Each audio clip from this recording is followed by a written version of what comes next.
social nerd. 2 months ago, the future for Helldivers 2 was almost set in stone to be exactly what it is right now, because Piles, the old CEO, gave a talk at the Nordic Games Conference, which would explain why the game is in the current spot that it is right now. We only make games, and we only make it for a certain group of players. And those players are experienced social nerds. Experienced meaning that they played a lot of titles. They're hard to impress, they have vast knowledge, and they have a sensitive palette. When you're speaking about knowledge, I don't believe that applies to the fans you're trying to target. Because most of the folks that play Helldivers 2, or at least a decent bit, they don't quite understand how the game works at a deep level. And they don't have to. It's a fun game to play with your friends and have a blast. But at the same time, you guys are asking these fans to give advice, yes, for feedback, and these people just don't know what's going on. They think machine gun is the best thing since sliced bread, the greatest weapon in Helldivers 2, objectively. That's not the best look from a realistic standpoint or from a balancing standpoint, which has been a main point of contention in the game since it launched. Social, that they see gaming as a social activity that you do with friends to deepen the relationship between you and whoever you're playing with. And they also decide what they're going to play based on what their friends are playing and if they can get their friends to play it. And lastly, nerds. I think we know something about nerds. And they really care about their entertainment. They really care about whatever they're fans of. I mean, I'm a huge Warhammer nerd. I care deeply when Games Workshop announces some bullshit. Or when they do something awesome, I care equally much in the other direction. With the Warhammer collab, with my Space Marine all blacked out armor with a yellow Helldivers 2 skull. I'll buy it. I want it real bad. Which is a double-edged sword, as we have come to realize. But nerds are generally emotionally attached to whatever they put their interest in. True.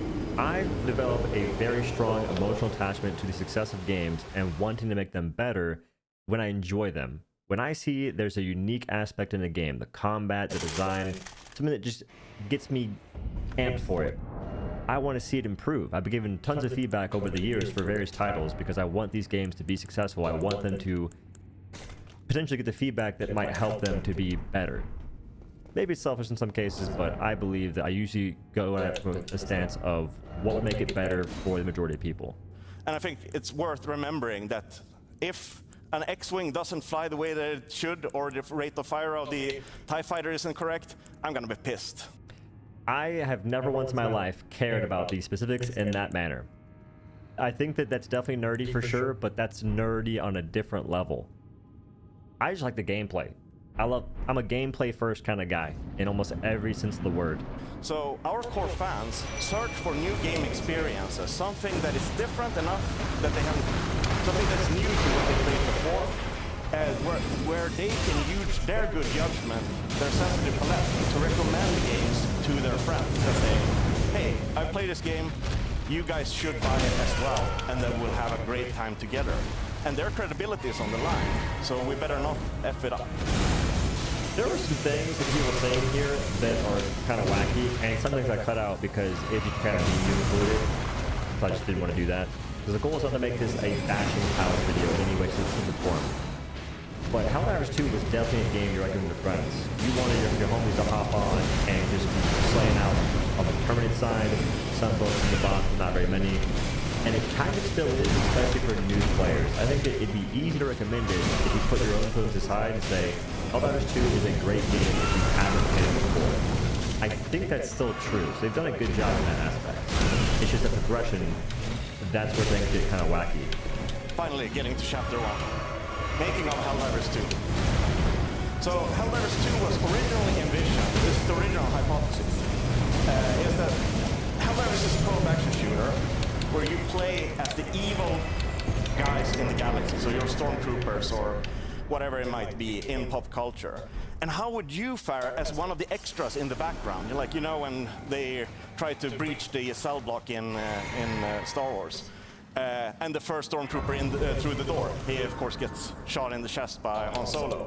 And that's the question of, would you do better climbing into that room trying to capture the bad guys, the that are trying to take over your lovely Death Star.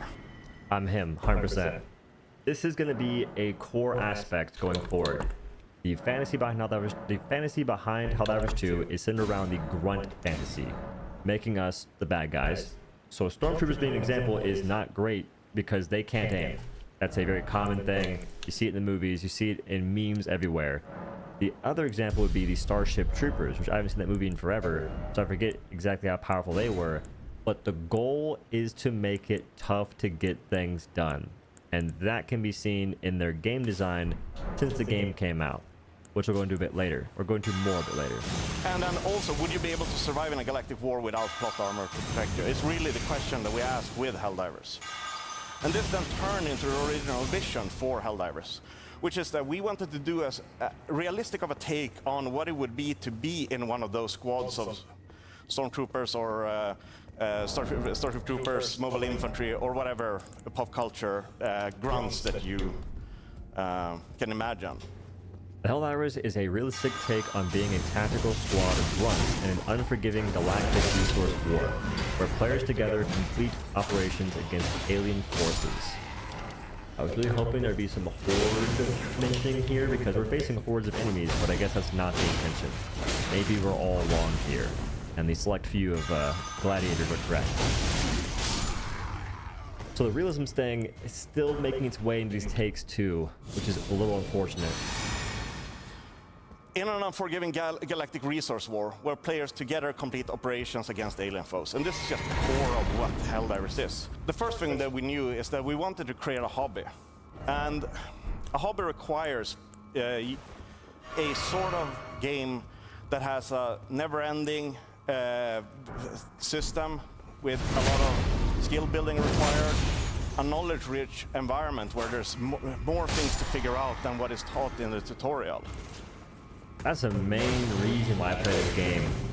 And every time new content comes out, I'm excited because it's fun to learn in Helldivers 2. When you first start playing it, it might not be because you're upgrading your weapons. You go from the starting forward to machine gun to AMR, and none of those weapons can kill a charger from the front, and you're just seeing this monster you can't kill. Yeah, I want to turn the game based on that because I know I couldn't kill this monster. I didn't know what was going on. But the amount of stuff there is to learn is awesome. The ways you can implement things you learn is awesome. Before we had any cool tools, I was doing sky nades with impact grenades, and it was a blast for me. It reminded me of Apex in that sense. So this is where Helldivers 2 really pops off for me, and that is just not telling you everything you can do out the gate. They let you learn. And sometimes we do a little too good at learning, and we learn things that they weren't aware of, and then they get taken away. Which we made a point out of in Helldivers. And it also needs to be multidimensional. There must be many ways of interacting with the experience for it to be considered a hobby. Like for instance, if I play golf, it's not about going on the course and playing golf in the regular way. I can go to the range and smack a ball and that flies off and that's fun. I can play various forms of golf, or I could peruse the online catalog of golf clubs. So it's a multifaceted approach that is required to create a hobby. On that note, I would say the different factions help players get their different ways of approaching the game. You have the automatons that play a lot different than the bugs, which they're kind of messing, they're muddying the waters in their separation. Because the automatons have always had very meaningful weak spots. You can use multiple weapons to kill them. It felt pretty good. The bugs haven't had that too much, and instead they just didn't have the crazy range to kill you. With the introduction of the Impaler, they now have range to kill you. On the bot side, the new tank doesn't have a heat sink, so no meaningful weak spot really. And then the Scout Strider, you can't really kill it unless you are rocking a support weapon. Some weapons can that aren't support, but they take forever to do so. So I think that the factions are a big deal there, and then just player playstyle plays into that too. Like people can set their own sort of rules and their own new enjoyment or new path to enjoyment when they want. We also knew that we wanted to make a game that lets and forces the players to be creative. And when we talk about creativity in the games industry, we generally attribute it to things like Minecraft, Roblox, and so forth. But creativity also exists in action games. And it's the creativity of coming up with solutions at a moment's notice. And to allow for creativity, you need to have game mechanics that are complex. They need to be consistent.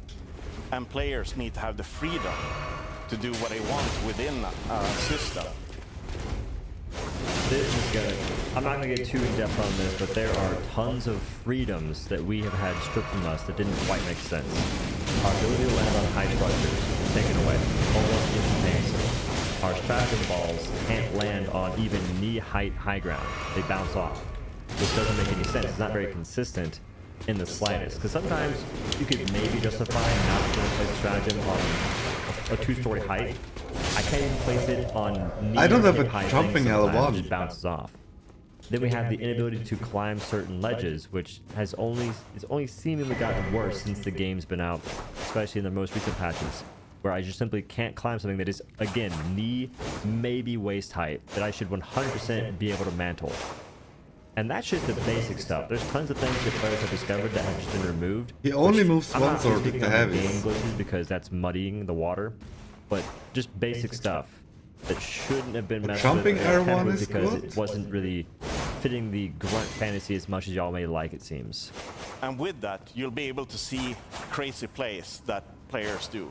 And that is a form I don't have a of running L1 creativity either. that's dear to us. Why doesn't my shield just block when I We press knew that the game L1? needed to be something where you can feel strongly. Wait, this Key to doesn't this is like actually the make dynamic sense. I tension, have to... emotional peaks and valleys, and so forth. And lastly, of course, we need to do this together with other players. And in that, we have a strong fundamental core of what the game needs to achieve and what it needs to be. On top of that, we also have our design pillars, which is that we put the fantasy first. And what we mean by fantasy first is that if we say that you're supposed to be a mobile infantry grunt in the Starship Troopers, we need to ensure that it feels like being the mobile infantry grunt in Starship Troopers. So it means that we have constraints set already. Can a Starship Troopers mobile infantry jump 2 meters up into the air? No, they cannot. Not in the movies at least, and not without assistance. In that case, we'd have to adhere to that. In that instance, I'm completely okay with that aspect of the fantasy design. The question I have is, why can't our weapons be a bit more powerful? I feel that that's where things get sort of sketchy. You can make us glass cannons, or you can make us made of glass. We're very weak, we get killed very quickly, which currently happens, albeit in ways that are a little too egregious too often. But the thing we're lacking is weapons that can handle the adversaries we're facing. We're the elite. I don't know the lore that well, actually. I'm moving on. I don't know the lore at all, actually. Ensure that we keep the fantasy safe throughout the entire journey and not compromise on it when things get tough. Sociality, a massively important topic for us, which is the ability for players to relate to the game, not only when they're playing the game, but outside of it. I want to be able to think about the game when I'm not playing it. I want to be able to interact online about the game. And to achieve that, we need to have the complexity, and we need to have something that's worth talking about. When we make games, we always focus on believability, and believability is hard to quantify, but my best explanation for this is, if you remember in Game of Thrones, where the dragons are attacking King's Landing. King's Landing? Fake fan. Anywho, and this guy gets on the ballista and decides to shoot down one of these dragons. I mean, the problem isn't that there's dragons in Game of Thrones. That is within the realm of believability of what's established within the show. But that this guy managed to snipe a dragon 1,000 meters away with a large crossbow with no sights. He's mad that Bro can hit shots. That really gets to me. Like, is that really believable? And the same thing goes in Lord of the Rings, where the troll stabs Frodo, but he survives due to the mithril jacket. And it's like, but how strong is that troll and how small is that hobbit? Isn't that mithril gonna cause him to be in a hydraulic press? So he's a Hobbit hater, and he's mad that Crossbow Boy can aim. This is unreal. So believability is important for us. Like it needs to make sense within the internal consistency of. Bro is just annoying as hell. Holy shit, man. How is this a CEO of a game company? It is a game. It should be something that we want to relax and unwind with. Therefore, we don't want to try to change the world by, putting in two moral cookies into the game. Instead, we poke fun at things and do proper satire. I can't tell if this point's meant to talk about how playfulness in the sense of not bringing too many real-world things into it, or playfulness in the sense of being relaxing to play, and not taking itself too seriously, maybe in sense of balance. I don't know, so I won't speak on that. And lastly, like one of the most controversial topics is that we want to be fair to gamers. Like when we made Helldivers, we ensured that we wanted to offer extreme value because it's easier to convince your friends to join the fight if it's only $40, or in Magica's case, $10, or Helldivers' case, $20. Like I can spend that. Like it's the price of 2 cups of coffee, or for the $10. Which is crazy how expensive cups of coffee are. But that's not relevant here and now. Some of y'all are addicted to caffeine, I'll say it right now. The game is very fairly priced. $40, the amount of content I got out of it, unreal. And even right now, I think it's easy to recommend it to folks that haven't played it before. It would be a good time worth $40, depending on the type of gamer they are. And the monetization they have for these skins is unreal. You're paying $3, maybe $4 or $5 for a cosmetic. Granted, they gotta lock in on the designs a bit. I wouldn't mind if they started charging maybe 10 for skins they spent a lot of time on, or more time on. I'd be cool with that. Collab skins, for instance, so they had to do a collab deal and pay a company money to then make the skin. I'd be down with that, but $10 and below is a very fair price compared to so many other games. So for that, they get massive kudos. We wanted to create a collaborative community. So, and in the fairness of this, we wanted to avoid the toxic elements, because toxicity when just enjoying an entertainment product is something that is a plague on this industry. And therefore we decided to never include any PvP in the game, because we want the game experience to just be somewhere where you can unwind and not end up in a situation where you get bullied or harassed. Folks be getting bullied or harassed on Super Helldive. Maybe, maybe not. Better than often. It is a blessing in disguise that they chose to not add PvP. The reason why they chose not to is kind of foolish. If you're wanting to escape toxicity, you are never going to do that. You can try and mitigate it, but you'll never escape it. It's the same thing as meta. It'll always exist. If you have a bunch of people playing a game, there is going to be toxicity to some extent. The more people you have, the greater chance you will encounter of that toxicity rising in terms of its severity or whatnot. And I just don't quite get it, because we've seen toxicity in the game. Even now, we have the Chaos Divers, which is the nerdiest thing possible based on what they're trying to do, which is team kill people. You're a loser if you're doing that for fun. Like, that's just weird. That's toxicity. There's no PvP, but you can team kill. And team killing is amazing. It's hilarious. I die to things that make no sense and my teammate messed up, and I just say to myself, that is good stuff. But trying their views on why they do certain things are beyond misguided so far to me. Focusing on fantasy and trying to avoid toxicity, it just seems questionable, especially given how the Discord is ran. There is some stuff going on in there that if you're really believing in toxicity, you should can some people of the moderator variety. These people are built different. We wanted to do live service right. And what we mean by that is that we focus on the service word and the live word, and not the intent that is sometimes thrown about by maybe a little bit more business-minded individuals that go like, live service, that's a good way to monetize. It's like, no, live service is a good way to keep people entertained, primarily. And lastly, and I've said this online on Twitter as well, we have to earn the right to monetize. So, and it goes into the other points, like, we need to build trust with the community, in regards to the stewardship of what we're building, but also we can't charge $60 if we want the game to also have monetization. Therefore, we need to be fair to them and say, okay, we're offering a $60 title at $40. Cool. So, and all of this seems to have worked great, and maybe a little bit too well. So, because the question is, was it a successful launch? Well, I mean, 12 million in 12 weeks, pretty heck successful.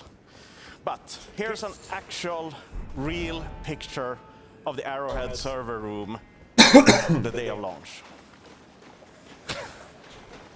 Cool. I need to find this. And the problem with this The is bell that we bearing have for those mushrooms. predicted peak concurrent user count of around 150,000 users. And the actual peak concurrent users were 750,000. And you don't have to be a genius backender to know that this is a problem. Launch week was a blur, but I do remember a little bit of wanting to play the game, sitting there going, let me in! And I just couldn't hop in the game. And always hearing them talk about the servers and trying to get things sorted out. And it is a tough situation to be in when these games are underestimating just how crazy the game can pop off, which they can't know for sure. I do wonder how much Sony helped out, and I imagine it's a lot, because things were tough on launch. When you make a game for 7 years, 11 months, and 26 days, you have a lot of unfinished content that you threw away at some point. And once we went to launch, the community were screaming out for more content, more. Luckily, we could reach into the cellar and go like, well, this half-finished thing that we did 4 years ago, what if we polish that up and release that as a reward if they take this planet? So the fortunate side effect is that we had that unfinished content. And right now, like after we know that this cellar that we have of content exists, we need to treat this carefully. We need to restock this cellar in the future and ensure that it doesn't run out, so we can keep up with the strong cadence. He mentioned unfinished products, or unfinished items, so to speak. That is definitely felt. And the issue that I have with a bunch of these stratagems they've released and the content they've put out since then that seem to be seller items, such as we'll go with anti-tank mines, airbrush rocket launcher, and there's a few more. They just did not perform well and still don't. Airbrush rocket launcher just is absurdly weak. The only reason why it can be seen as decent is based on things it does that probably aren't accounted for. One-shotting impalers and one-shotting chargers and charger behemoths. But the way you do it is just kind of wacky, because the gun is meant for chaff clearing, as far as I can tell. And if that was the only intention, it would just be an absurdly weak weapon. If it didn't have those bonuses, it'd be a joke. Right now, it's a joke, but at least it's kind of funny in some cases, and it also has some uses. The anti-tank mines are triggering off of Wilbur, the smallest monster in the game, divers as well. I could understand it if divers triggered it, but at least there was a set limit of what could activate it. Maybe a hive commander, or a hive guard, a brute commander, and not just a bunch of hunters and Wilburs. Because then, if anything can set it off, what's the point of being anti-tank? That's the issue with that right there. But it does seem like a bunch of weapons released, and they're not in a good state. And that's probably mostly because they're weak and usually buggy at the same time. One of the strengths of Helldivers as an IP is that it's so easy to get into the role-playing aspect of it. Like, we had so many people. I mean, the meme game of the Helldivers community is extremely strong. And for us to just throw some gasoline on that is quite easy, and people keep posting more, keep re-engaging, and it becomes like a self-fulfilling prophecy of growth. Like, well, we say something, community talks about it, the game grows. And this has continued to this day, which is rather interesting and an interesting behavior to see. And I guess the learning from this is that Oh, really? people want to be part, but they need to understand what they need to be part of, or how they can be part. A clean one-shot. And our community has been an interesting bunch. Like, they started off being very, very friendly, very accepting, and very passionate. Some strong meme game and so forth. And then we taught them together to rally together and achieve great things together. And then once we had a little bit of a snafu with the account linking, they all rallied and review bombed us, which is an interesting turn of events. But it is the community that you grow, is the community that you get. And I love them still for it. And it is interesting to be known as one of the most downvoted games in Steam history. Where's that cape at? Where's that cape? I feel like we've earned it. We haven't heard any word on it. I'm a little confused. Come on, man, game. Cool. Okay, so on to the last chapter. A lot of people ask, what made Helldivers 2 a smash hit? What is the thing that you can take to your businesses, to your teams, and ensure that you manage to knock it out of the park in the same way that we did? And this is an interesting question. I've heard that people saying, "Is the Are you shitting me, man? What is wrong with the game? Are you sure that it's evidence-based? Because I know that there are other titles that are $40, so it can't be $40 that's the defining factor of the success of Helldivers." And really, everybody has their own opinion of why Helldivers managed to do what it did. Release window, it's the emergent gameplay, it's the content cadence, it's marketing, it's the price point, it's the accessibility, it's the leadership of the studio, it's the balance, and so forth. It's because it was right fun. Now, it is not the balance. I can promise you that. The reason why Helldivers 2 popped off beyond belief is partly because of game-breaking bugs, because the gameplay is fantastic, the visuals are unreal. It looks awesome. You kill a freaking Battle Titan, that is cinematic almost every single time. Charger, kind of the same deal. Even Hulks and tanks and all that good stuff. It just feels very immersive when you're shooting stuff, and that's the amazing part. Yeah, it just felt really good. As much as it did is because players had a now it feels like we're shooting airsoft guns in the form of a PS5 Battle Titan bug or a connection bug. It worked in two ways apparently. That would let folks two-shot Battle Titans with the railgun or the arc thrower and just do more damage to them with different weapons, from what I can remember. That is definitely a major factor in why it was as successful as it was. It would still be successful, don't get me wrong. But the reason why it was a smash hit was because of game-breaking bugs, which continue to happen, that continue to give folks this power fantasy little by little. But each new one was not as powerful, I'd say. We had the Eruptor one-shotting Chargers, we had the Flamethrower going through Charger leg armor and killing them. These are all not intended, but they definitely gave players content, and they gave players a sense of power in a game that otherwise wouldn't have that much power. Because on launch, we couldn't kill Chargers by shooting in the face with anti-tank. It wouldn't do much. It was a leg shot. Railgun could leg shot and remove armor in 2 hits.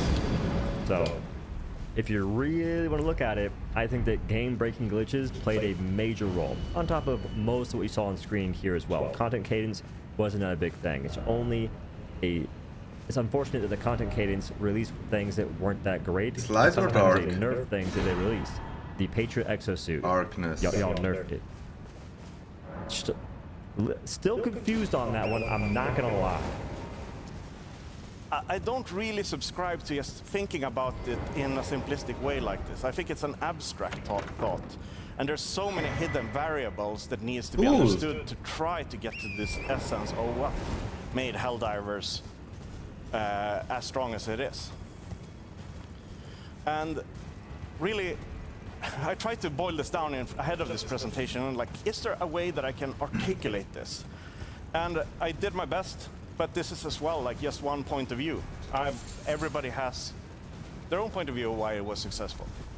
But I think that it is, in order, 3 things. Well, it's 5 things because I have 2 more slides after this, but it is the fundamentals. So the fantasy of the experience, actually delivering on it. Because a lot of people have made alien shooters before, but what we did different to them is that we really dug into the believability of what it would be to be in that game. Can I make them fight each other? other? The most cinematic game they played, which is strange because we don't even have a single cinematic in the game. It all happens based on us trying to force the fantasy of the game to play out like an action movie.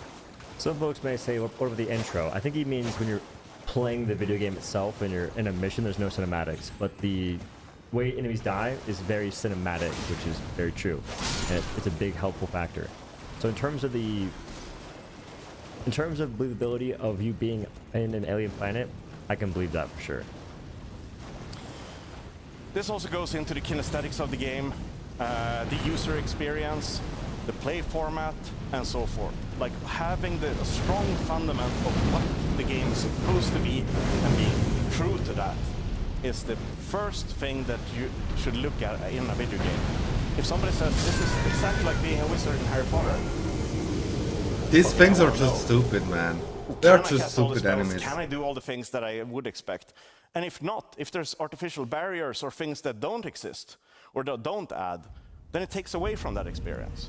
Like if I have a mana bar, I've never seen a mana bar in a Hogwarts movie about Harry Potter.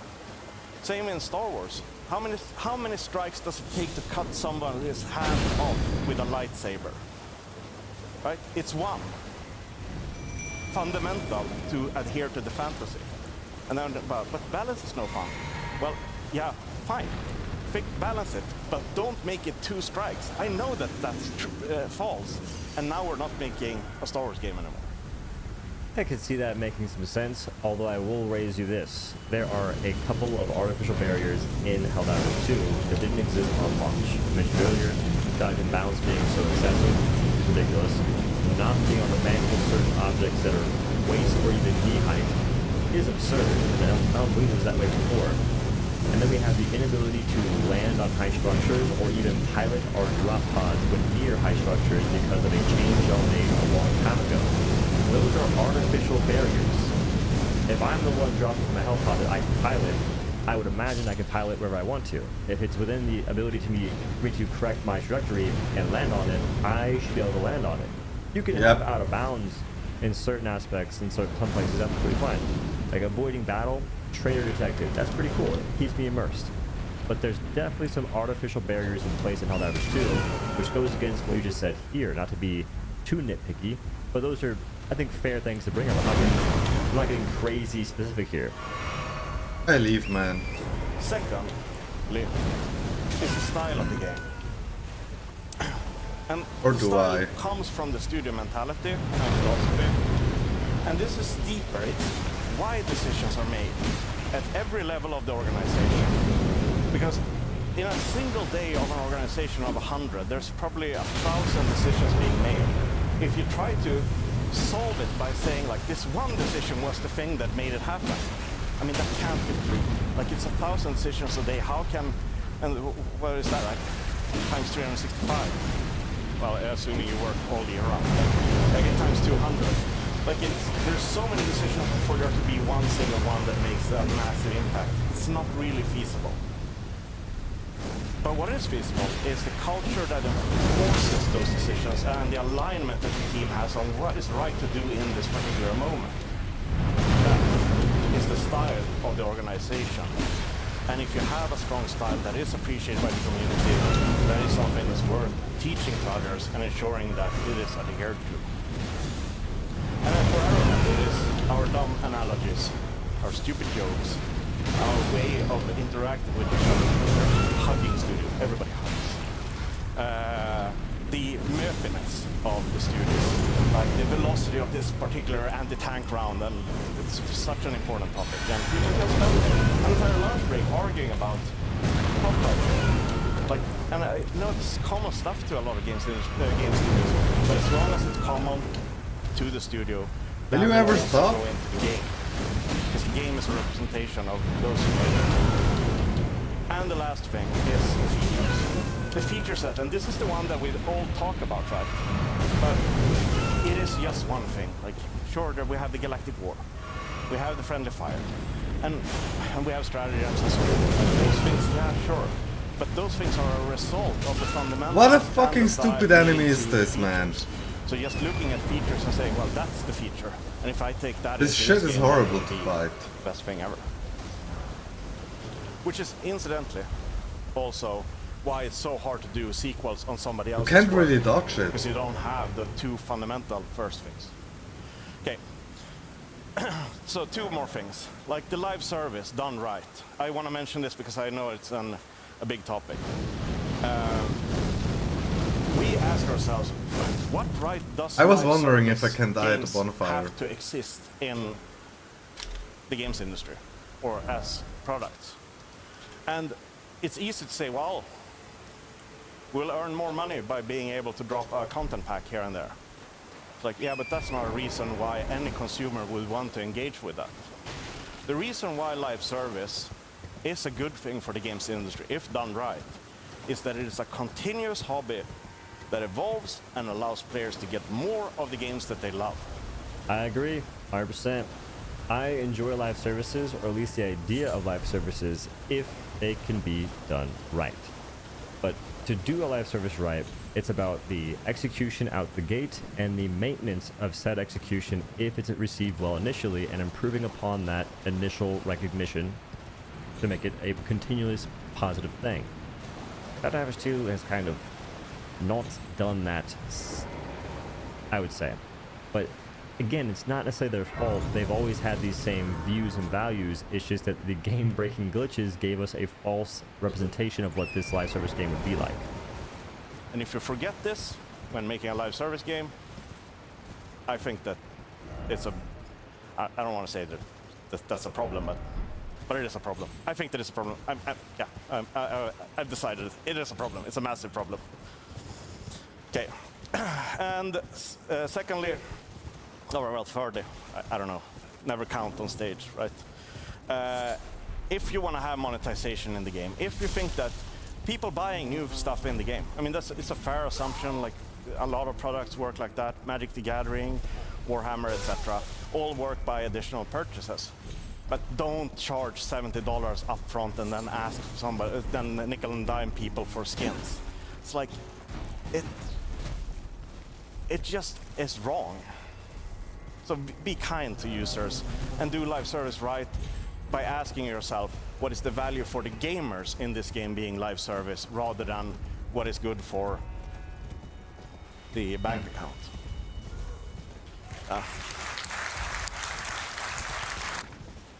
I feel bad, dude, because Piles is definitely he's doing what he set out to do the whole time. There's just been things that have happened that were out of their control that have given players the false interpretation of what the game actually is supposed to be. And outside of the balance stuff that I disagree with heavily on, they're doing a lot right with the game, and they've been doing a lot right with the game since it came out. The only thing I'd recommend outside of balance would be to just put a little bit more effort in skins, or release more skins, because I think I've seen some leaks, not intentionally, just because I see thumbnails, that look freaking sick, and we haven't gotten them yet. That's just my 2 cents. And this one now, big brain move, community. It's kind of like comms and unity, which is exactly like, I think, to be able to foster a live service environment, ensure that you're not afraid to talk to the fans. I mean, we're all nerds, we're all gamers, we're all hobbyists, fans, and we love to interact with the creators. I mean, that's what social media is. Of course there's assholes. There's assholes everywhere. 1% of the population is psychopaths. But don't let that stop you from interacting with the other 99% that are not assholes. Or 98. I include some regular people that are not psychopaths that are also assholes. But be with them and enjoy the fandom. Enjoy interacting with them. And of course, sometimes people will get pissed, like when we force everybody to create a PlayStation Network account, and then the people get really pissed. But at that course. point, it's like, oh, Because you sorry. didn't tell us. That was a bad move by us. Can we move on now? Like, Well, some folks still can't move on because for some reason there's still 180 countries you can't get the game in. I'm not sure why that's a thing. I'm not sure who's doing it, if it's Sony, if it's Helldivers. I don't know anymore, but it's ridiculous. It's funny that he said this, because back then the devs were more vocal in the Discord. Nowadays, it's almost like a ghost town. But then again, I haven't been in the Discord because it's just not really a place where thoughts can be... You can't really have a meaningful conversation in the Discord or even on Reddit for Helldivers 2 because the people there are just not... They're not normally, I would say that much. But I would definitely wager the devs have been less vocal since this talk was given, as a direct result of the backlash they'd always experienced based on what they were saying, which is unfortunate because this is a game that was a bit more communicative for the community than most games would be. And now it's kind of gone, given the trend it's gone, given the way that Helldivers 2 has had. Yeah, an apology doesn't mean that you devalue your own brand as an organization. It just strengthens you. And is it risky? Yeah, of course it's risky.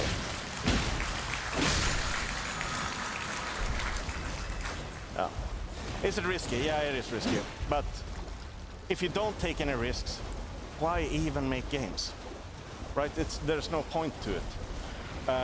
And risk is an inherent part of running an organization and running a business and making games. Of course, those shouldn't go into like the more extreme cases, but in the normal circumstances, people are decent individuals that love to interact with their heroes or the creators of the game that they love. Cool. And with that, I just want to say thank you. I do feel bad for Piles, because I think it's become a trend to hate Helldivers 2. This video so far is not me hating on the game. I could have been far more harsh if I was just trying to do that. But in saying that, there are millions of people that bought this game, 12 million to be exact, according to him. And a decent bit of those people now have a game in their Steam library or on their PS5 that is not the same game they bought a few months ago, yet the name hasn't changed. That isn't necessarily Helldivers 2's fault. It's again the issue of they've always had the same philosophies. They want to put the fantasy first, they want to make it believable, and they've been doing that. It just so happens that game-breaking glitches have blinded us to their goal in that manner. Now, on the flip side, there are some things that they've done that they directly change, such as the accuracy of enemies. They constantly change that, making us take more damage for some reason. The AI intensity in terms of their ability to swarm you, how they maneuver, patrols going direct to your forehead, having GPS. They've been trying to make it as arbitrarily difficult as possible, which I don't think is exactly a good design choice in the first place. And I can't tell if it's their pursuit of getting a certain loss ratio, like having folks fail missions X amount, having a certain fail percentage for missions. I don't believe that should be the case, or difficulties for that matter. You can make it challenging without having to resort to the spreadsheet balancing that y'all are so familiar with. And I just really think you should probably ditch the intensity of the fantasy focus. It's not helpful. It's not going to be the main reason why. It's not going to be the reason why folks love this game in the next 5 years at all. Instead, it is just making a game that's fun, giving folks the tools, but don't make it a breeze. Because I remember seeing devs talk about how players just want to one-shot mobs, and even some random people say the same thing. No, I don't. I just want my guns to actually do some damage. It's not cool that the majority of weapons that we have in the game can't kill the majority of bigger enemies. Yep. For support weapons, for instance, the majority can't kill bigger enemies efficiently. You can kill them from the back. That's not a good thing. If you need to waste a stun grenade to kill a charger with the majority of support weapons, that is not good. Hulk, same deal. Because then what's the point in having that weapon when instead you can bring a primary weapon that does the same thing, if not faster? That's the hilarious part to me. So balancing needs to be more... Balancing needs to change in this game. Focus on balancing. What matters when it comes to balancing needs to change. And less focus on the fantasy needs to happen too. Because when they first nerfed the breaker and removed 3 shells from the gun, they changed the magazine. That's just a waste of dev time. I get y'all care, I get y'all are passionate, but I feel that that's just a waste of time. There's things that I do as a content creator sometimes that are a waste as well, and I've had to sort of cut back on it because I realize that people don't really notice it that much. Some folks might, but the majority won't. At a certain point, you're doing yourself a disservice by focusing on things that the majority won't care about when your whole goal and your whole job is making content, in a sense. because y'all make content in the form of a game. So this TED Talk, or whatever you call it, was definitely enlightening, but still perplexing because there's some hypocrisy involved in some aspects. But more than anything else, it shows you that their goal, their vision hasn't necessarily changed in terms of the whole grunt fantasy focus. Now, this was 2 months ago. I'd be curious to see if Piles or the squadron, the gang, have changed their mind in the slightest. Because if not, Helldivers 2 may not change a whole lot. But if they have, man. And I think the main solution is to keep Helldivers players as weak. Keep us like glass. We're fragile, we break easy. But make our weaponry strong. Not overpowered, but just make it better than it is right now. There's breakpoints involved in the game. They're a very easy way to see what you should be doing and to get a better view of how things could fare if you just change stuff around. I think that's the path forward. So make us glass cannons, but emphasis on the glass and don't go crazy on the cannon part. That's my advice. Anyway, that's the video. Thanks for watching. Have a good day. Peace.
Yeah, sure, mate.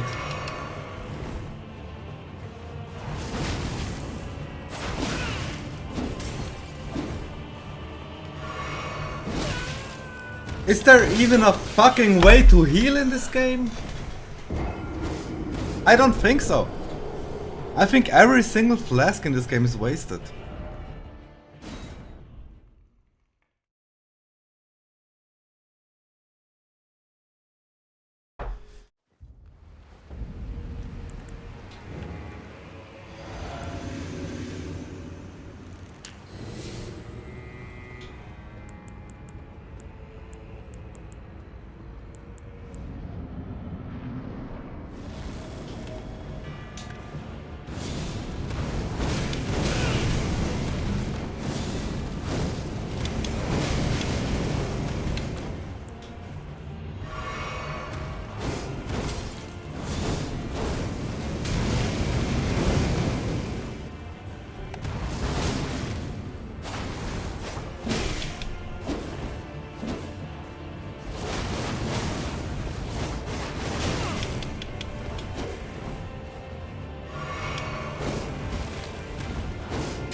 Sure. Sure thing, mate. Delay your attack.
How does bro have so much poise, man?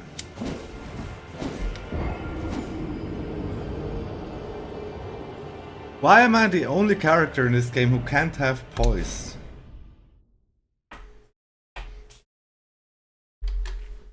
Oh.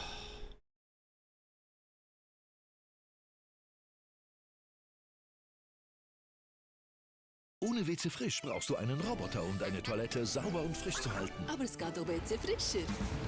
WC Frisch kraftaktiv. Jede Spülung aktiviert die Power, die deine Toilette rund um die Uhr sauber und frisch hält. Das muss ich haben. Teste WC Frisch.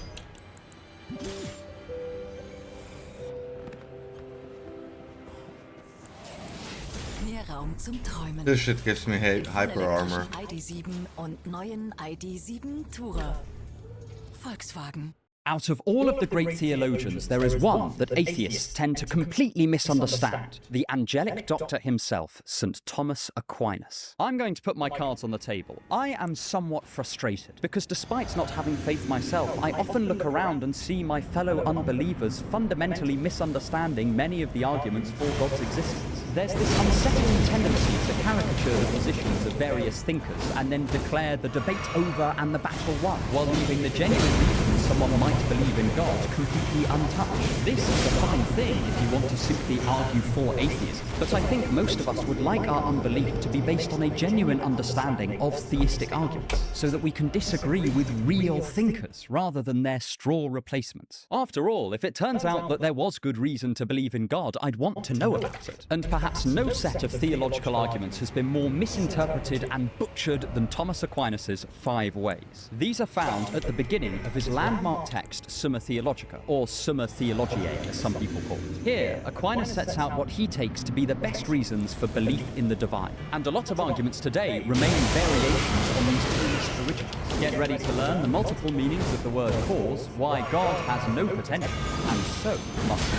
And if, like myself, you are an atheist, I really do encourage you to bear this barrage of friendly fire and stick around till the end. Chances are you are a non-believer because you genuinely care about the truth and think that a belief in God is false. And if so, we can continue this spirit of intellectual honesty and curiosity to discover what Aquinas was actually getting at with his famous propositions. I also want to clarify that basically none of what I'm going to say is particularly original. I'm only restating what genuine Thomist philosophers have said probably thousands of times now. I want to particularly give a shout out to the work of Edward Fazer and Gavin Kerr, as they've been phenomenally helpful in preparing for this video. Additionally, even here I've had to make certain simplifications of Aquinas' arguments just to make them fit into a sensible video length. As always, I don't know everything, think critically and make up your own mind. But without further ado, let's get stuck on. 1. He likes to move it, move it. The first of Aquinas' arguments is often called the argument from motion, and this is where most presentations begin constructing straw Aquinas instead. The most common way I see people explain this argument is to point to motion in the world and say that everything is set in motion by something else. So there must have been something to set off this movement, and we call this thing God. In my opinion, this understanding sets off on the wrong foot, because it fails to recognize what Aquinas actually means by motion. To understand where he is coming from, we need to leap 1,000 or so years earlier and look at the works of arch-polymath Aristotle.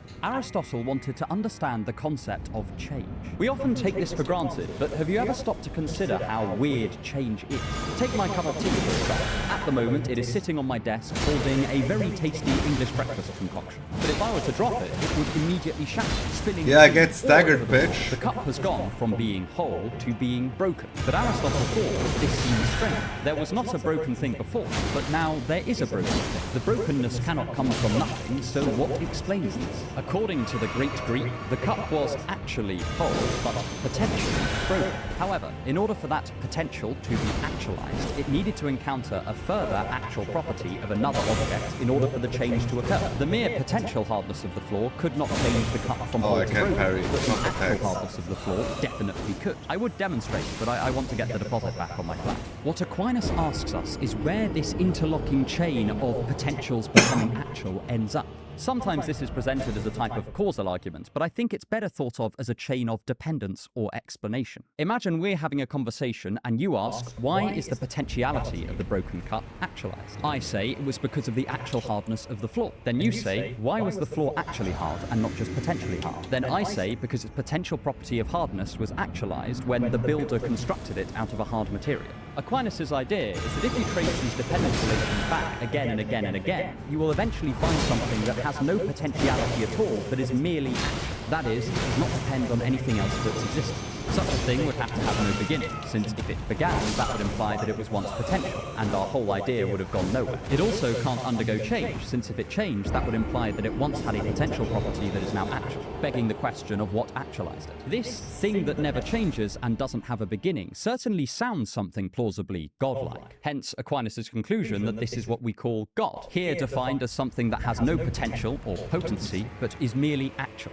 Pure act, to borrow a phrase. Now, we may still disagree with this in a number of ways. I imagine most people, myself included, now conceive of change fundamentally differently to Aristotle, and might want to reject the metaphysical significance of this division between potential and actual qualities. They might argue that the metaphysically loaded notion of change that Aristotle appeals to is mistaken. We might instead follow Hume and propose that there is simply a sequence of events with subsequent relations, and change emerges from that by observed patterns. If we were a bit more metaphysical about it, we might say that there are bare actualities, but these are not theistic, but instead platonic, or something like that. Obviously, I can't go through the whole metaphysics of change and potential here, but my general point is this. Aquinas is not an idiot. He's not making a silly argument. And given the Aristotelian metaphysics he is working, it's actually a brilliant one. Most of us now see metaphysics fundamentally differently to how Aquinas saw it in the 13th century.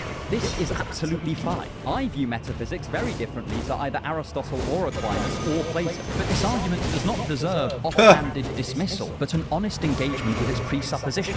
And this is far from the most misunderstood of Aquinas' 5 ways. The worst is very much yet to come. If you want to help me make more videos like this, then consider subscribing to my channel, my email list, or my Patreon. The links are in the description. 2. Why? Just cause. This argument is one that it seems almost everyone ends up misrepresenting in a way that seems trivial at first, but leads to profound confusion later down the line. Initially, I'm going to go over what I think is the mistaken version, and then state what I take Aquinas as actually saying. This is often referred to as the first cause argument, and the way most people present it is that Aquinas is pointing out that everything has a cause, stretching right back to the beginning of the universe, like a set of dominoes. Then, since there can't be an infinite regress of causes, that means there must be a first cause to kick it all off, and we call that cause God. Of course, in this presentation, the argument is almost self-refuting. It says that everything has a cause, and then says there must be a first uncaused cause. Ladies and gentlemen, we got it. Let's pack up and go home. The trouble is, this is very different from what Aquinas meant to say. Aquinas held that there was a distinction between linear causation and hierarchical causation, or a cause per accidens and a cause per se. Let's illustrate with an example. Imagine that I made a pot. This would be a clear case of linear causation. I constructed the pot, but now it exists independently of me. If I were to spontaneously combust, my lovely pot would still remain. But we could also ask, why does the pot still exist? Well, because of the properties of its construction. The forces are distributed such that they balance out into this structure. If the forces were to change, then the pot would collapse. But why don't the forces change? Well, because of fundamental facts about the laws of physics that I am woefully unqualified to talk about and won't even pretend to understand. But if those laws were to fall apart, then so would the pot. Right, says Aquinas. But what is grounding those laws? The idea is that there must be some end to this chain of dependencies, and we call this thing God. Here we also gain a fundamental property that God is meant to have. He's supposed to be the end point of physical explanation. Much like how a foundation keeps a house stable, Aquinas' God is what explains the continuous hierarchical causal chains that keep our universe together. If we were to deny that something grounds this chain of dependence, then we give in to an infinite regress, which seems like it can't really hold anything. Or as one of my friends put it, just because you have an infinitely long ladder doesn't mean that it will stand up by itself without the aid of the ground. In fact, elsewhere, Aquinas rejects the stereotypical first argument when it relates to linear causation.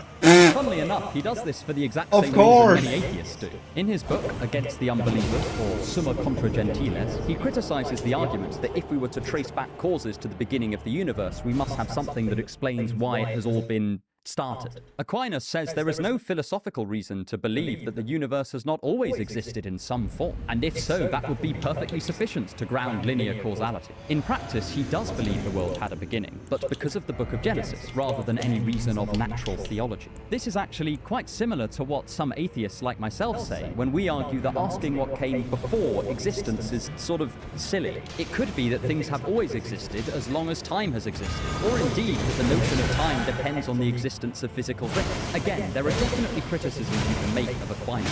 If you say that the continued existence of things is explained by the laws of physics, then you could point out that these in turn are grounded in mathematics. So if you are a certain version of Platonist about mathematics, you can say that this is explained by the existence of eternal facts in a mathematical realm. You could also deny that the laws of physics themselves depend on something further for their unchanging existence, saying that if they change, then they would no longer be laws, but instead fallible regularity. You could say that physical laws are the endpoint of all physical explanation, and then deny that I hate this grounded attack. further in metaphysical explanation. You might claim that the idea of God does not really explain anything here. Perhaps the only real type of explanation is one that increases our understanding of how to intervene with things. And since God, by his very nature, cannot be intervened with, we can't change him in any way, then his existence is not actually explanatory, but is instead an unnecessary further step based on unfounded metaphysical worries. Again, my point is not that Aquinas' arguments are beyond reproach. If I thought that, then I would have to no longer be an atheist. But I think it is important to understand exactly what Aquinas is saying. We have to engage with the argument on its own terms and criticize a relevant premise, rather than attempting to catch it out by misrepresenting it. But now, on to the third way, where we encounter ever more terminological confusions. 3. Is that really necessary? The third of Aquinas' ways is all about the ideas of contingency and necessity. And once again, we have to bear in mind that Aquinas does not mean contingency in the sense of could be false. Instead, his definition of contingency is will cease to exist on a long enough time frame, or will degenerate over time. So, take me for instance. I am here today, but one day I will die, and then I will no longer exist. At least, my body certainly won't exist. We can all agree on that.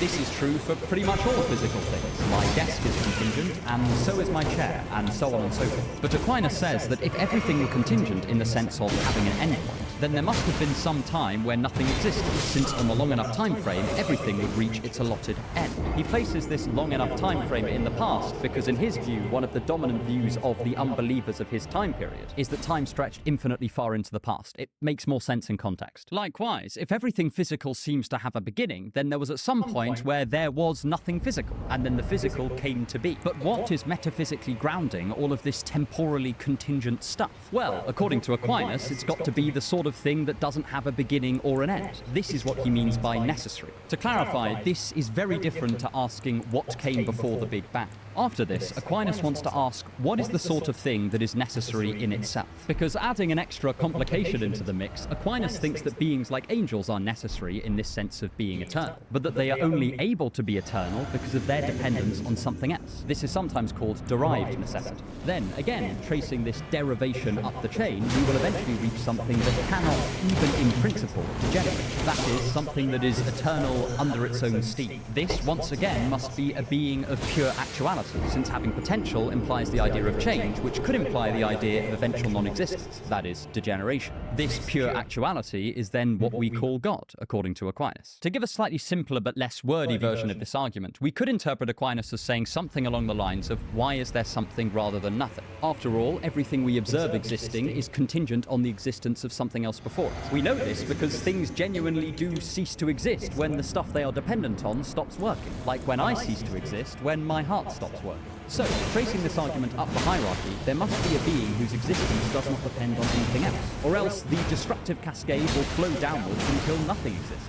It would make sense for this being to not be physical, because that would let it be eternal, and because we know that physical things do depend on other things for their existence. So, whatever this foundation is, it has to be something that is beyond the physical, exists within itself, and is eternal. And Aquinas says we call this thing God. By now, you're probably getting the idea of what Aquinas is driving at with these three particular arguments, and how they can be misinterpreted.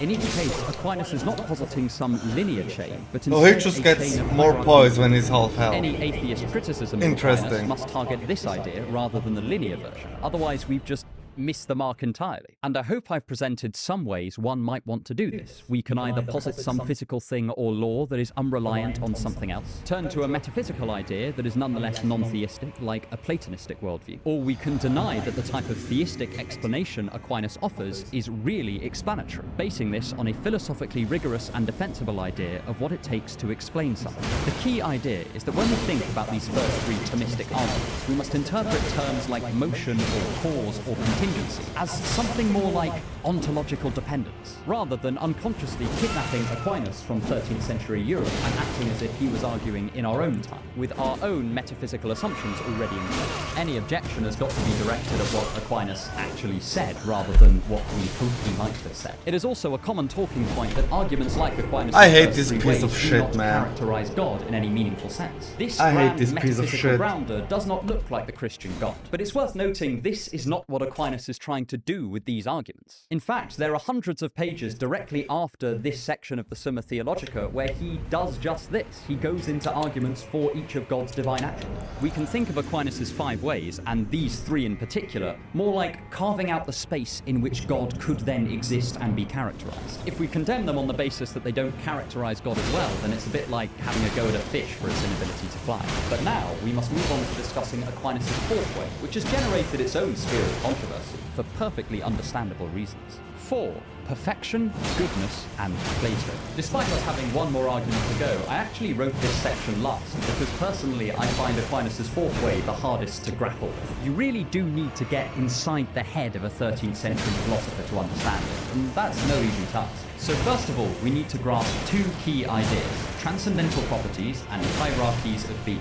I am going to simplify here, but essentially for Aquinas, certain properties like being, oneness, goodness, and truth were transcendentals. One way to understand how these properties are different from others is that Aquinas thinks they can only be understood by their resemblance to some exemplar. So being is really cashed out as resemblance to some exemplar version of something. This is a bit similar to how Plato thought the forms worked. An equilateral triangle is only an equilateral triangle, inasmuch as it resembles the abstract idea of the perfect equilateral triangle, which has only the essential properties of an equilateral triangle and nothing else. Try saying that 10 times. In less abstract terms, we would say that an individual triangle is more or less like the form of the triangle. Without the exemplar of maximal triangleness, how would we make sense of the fact that individual triangles are all examples of some grander thing? Metaphysically speaking, obviously you can account for it psychologically using pattern recognition. What would then explain why some properties of a triangle are essential, like its three-sidedness, while some are inessential, like the fact that it's drawn with a pen? And Aquinas thinks that goodness, or perfection, is defined in terms of a resemblance to a maximally good point. For those of you familiar with Aristotle or Plato, this will start to ring bells. Underlying this argument is the idea of teleological virtue, the notion that something is good in virtue of how it fulfills its purpose. So a good knife is one that cuts well, and a good person, for Aristotle, is one that employs its reason well. If you abstract away from all of this, you have a definition of good that literally means something like resemblance to an exemplar. You can also see through this argument how the maximal points of all of the transcendental properties will all equal God in the same sort of way. Again, this is a difficult argument to get your head around. I'm sure that I don't totally understand it.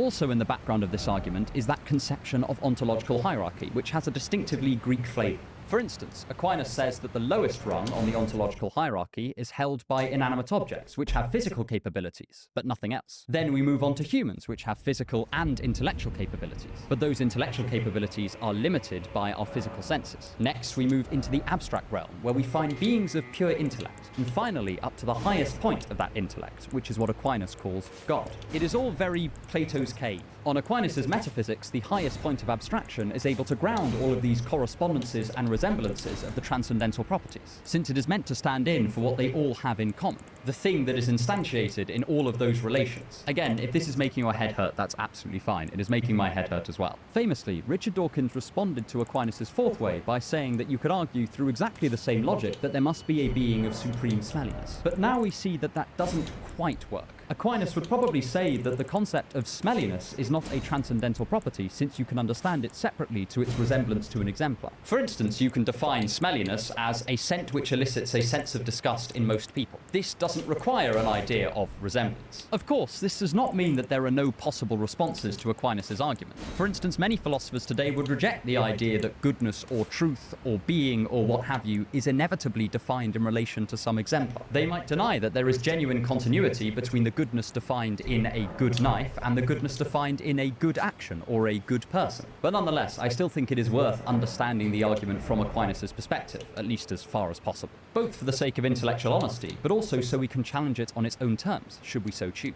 It can also get us thinking about when this sort of exemplar structure could be genuinely explanatory. There are still a great many philosophers, even atheistic philosophers, who hold that to genuinely make sense of why maths works so well, we should hold a Platonic exemplar theory of mathematics, and have that be at the top of an ontological hierarchy that everything else can participate in. Anything lower down the hierarchy is purportedly able to instantiate properties at the top of the hierarchy in some reflected form, in the same way that the existence of my shadow can take part in some of my more minimal properties, like my general shape. I'm actually going to link an article in the description of this video, as I think that this is a genuinely very unintuitive idea for a modern mind. It certainly boggles mine, and I think linking to someone else explaining the same sort of concept might be quite helpful. But finally, we move on to Aquinas' most infamous argument, and one that almost everybody exaggerates and misunderstands. 5.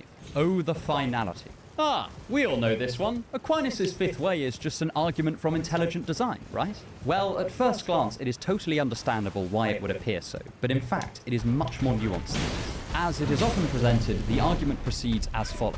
Things seem to be designed for certain purposes, like the eye is made to see, or the watch is made to tell the time. But these complex designs cannot exist without some designer, and that designer is the thing that we call God. Then we atheists can stroll in and say, but the theory of evolution by natural selection precludes the need for a designer, subsequently patting ourselves on the back and going to the pub. But this isn't what Aquinas is getting at. He is instead focusing on the notion of causal reliability and the Aristotelian idea of a final cause. Again, we're going to have to take a dive into Aristotle to understand Aquinas here. Aristotle held that there were 4 types of causes: material, formal, efficient, and final. To give a quick and very rough rundown, material is what something's made of, formal is what type of thing it is, and efficient is how something came to be and continues to be. But now we have to tackle the notion of a final cause head on, and it's quite a subtle and tricky concept. A final cause is essentially the answer to the question, what does this thing tend towards? For instance, 2 magnetized bits of metal tend towards being attracted to one another, and a knife tends towards cutting things. This is a difficult notion to get your head around because it's intended to answer this question that we no longer really ask. Take the pieces of metal, for example. We would say, yes, they attract one another, but this is because of their magnetic properties coupled with the laws of electromagnetism. Hence, they regularly attract one another. However, Aristotle would want to reply by saying, but those laws are just describing the regularity. What explains it? We would probably say something like, well, because that's what the laws mechanistically entail, coupled with the properties of the metal. But to Aristotle, this is just restating our previous answer. He wants to know what's grounding this not just physically, but metaphysically. And then he would say something like, it is because when these factors come together, they are metaphysically directed towards the pieces of metal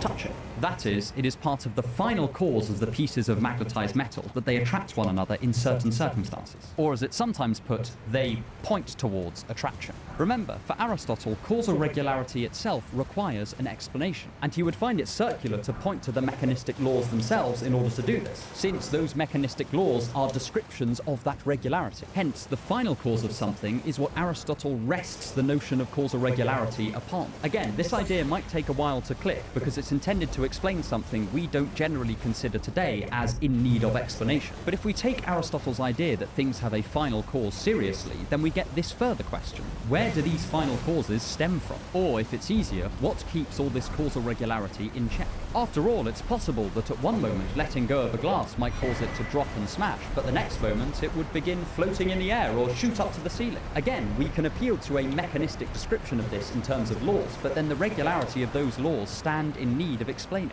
Aquinas says this could only be done by having these final causes exist continuously in God. This is because of a further Aristotelian belief that in order for one thing to cause something else, remember, hierarchically cause something else, the properties of the second thing must exist virtually at the beginning of the chain. That's an incredibly abstract statement, but let's take an example. When my sister was younger, she loved building sandcastles when we went to the beach, and in order for that sandcastle to be constructed, it had to first exist as an idea in her head. Aquinas thinks that a similar thing is happening in the case of final causes. The thing that contains all of the final causes is what we call God, and it does the job of metaphysically explaining why causes stay so regular, and how we can thus make intelligible laws out of them. It's important to note that when Aquinas says these final causes exist as ideas in God, he doesn't mean idea in the same sense that we mean thought. He instead means something like it exists in its abstract form. Like how the idea of the sandcastle contains a sort of abstract representation of the structure of the sandcastle, but it doesn't have any of its material properties. Then, in a move which by now must seem quite familiar, Aquinas asks what qualities something would have to contain all the final causes in such a way as to ground causal regularity. Well, he says they have to be immutable, because the final causes can't change, and he also says they would have to be intelligent. Aquinas is not using intelligent to mean bright or clever or even necessarily conscious. Intelligent here just means capable of holding ideas, in the sense of idea that we just went through. Ideas here does not mean thoughts, but something like non-physical facts. I'm sorry about all the terminological confusion, it takes forever to get used to. Anyone that has trudged through an ancient philosophy module knows exactly what I'm talking about. Again, we can see that Aquinas' argument makes a lot of sense within the confines of Aristotelian metaphysics. If we want to metaphysically explain causal regularity, then appealing to something unchanging makes a lot of sense. And if we also accept the idea of final causes and them being abstract ideas, then the unchanging thing holding those ideas also kind of makes sense. And this is intimately connected with what Aquinas has been saying during the first three ways about God existing as pure acts, and what he said in the fourth way about God existing at the top of this ontological hierarchy. It all fits together to create a minimal idea of a metaphysical God, which Aquinas will flesh out through the rest of his works. Of course, as with other arguments, there are definitely criticisms you can make of this. You can deny that causal regularity requires explaining, or say that a metaphysical one, where ideas exist in the mind of God, isn't really explanatory. You can directly argue against the Aristotelian metaphysical picture by questioning the notion of a final cause. You could even accept this very minimal sort of metaphysical God that Aquinas purports to prove in the five ways, but reject the arguments he employs in the rest of the Summa Theologica that flesh out this picture, until he has something that looks a bit more like your classic theistic God. My point is obviously not that these arguments are flawless. I couldn't possibly think that, or else I would be a scholastic Christian rather than an agnostic atheist. However, like a lot of non-believers, I hold my position because I genuinely think that the proposition there is a theistic God is more plausibly false than true.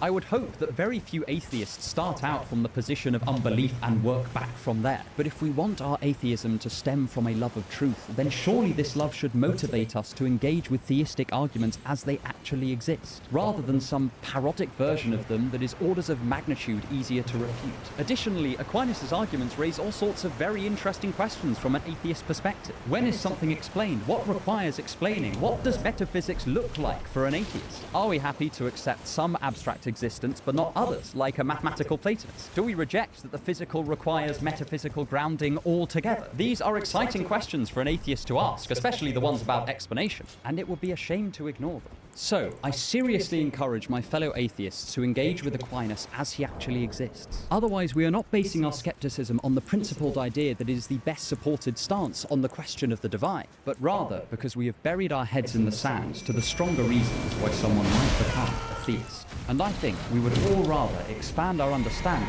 than simply set out to confirm our own opinions. If you would like to see more analysis of theistic arguments, then check out this video to look at my position on the arguments for God put forward by none other than Jordan Peterson. And stick around for more on thinking to improve your life.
Ladder?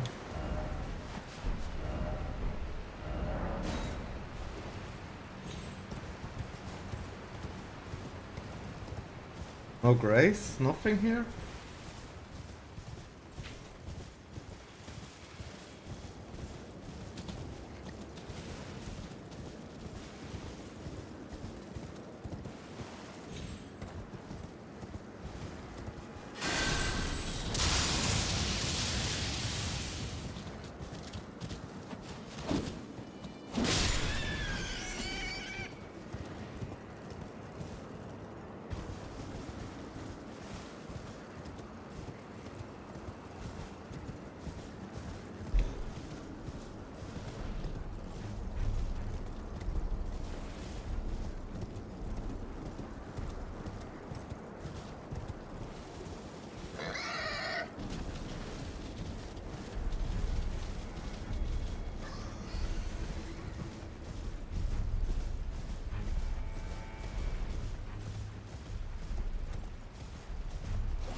Huh. Interesting.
Seems familiar.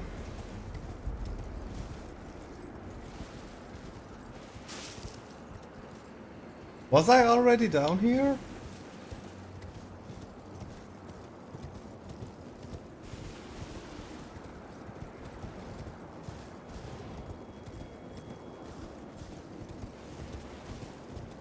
Ah, there's no way. There's no other way down.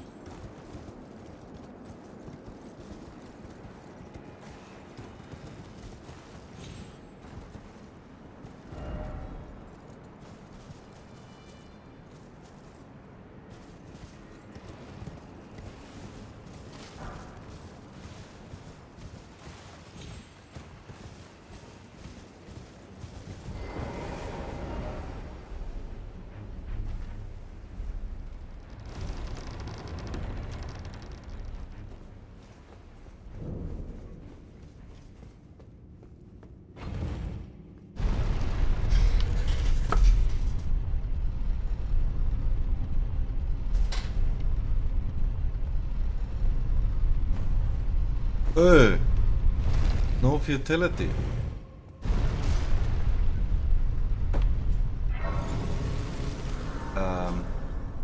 First time I didn't want to do this.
That spell looks like shit.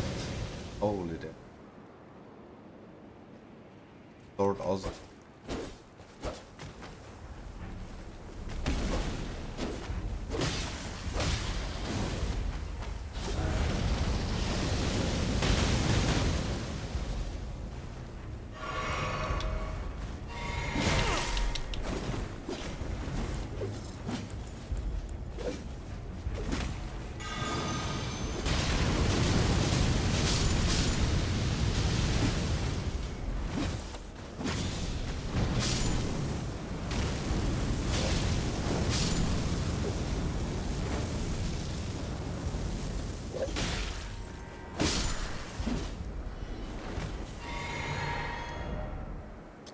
Here. Or here? No.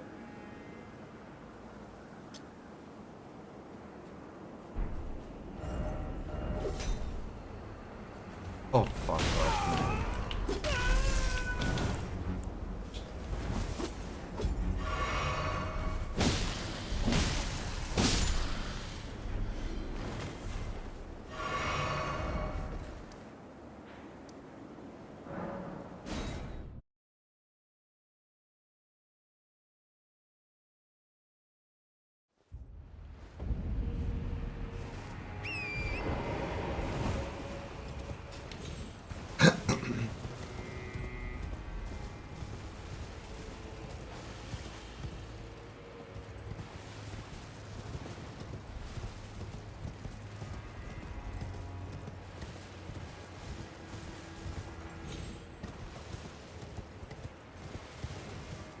Oh, it's not even a dungeon, okay.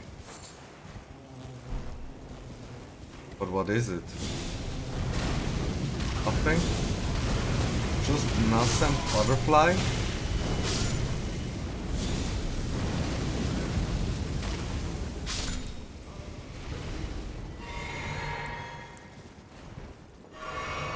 Okay, glad I checked this out.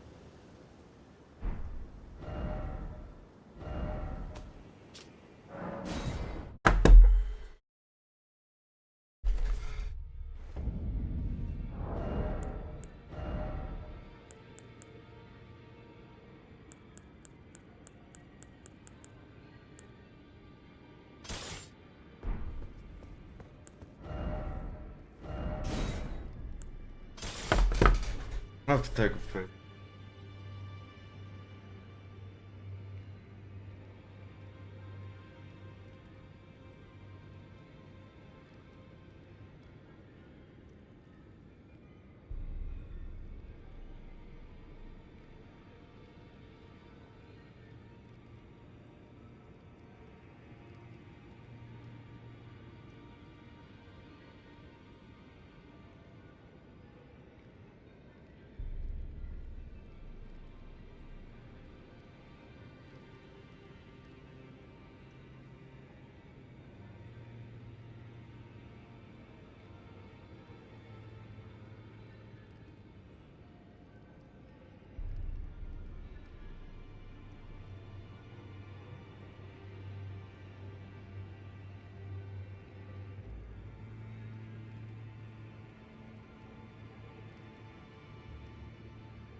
Wait, those are both great axes?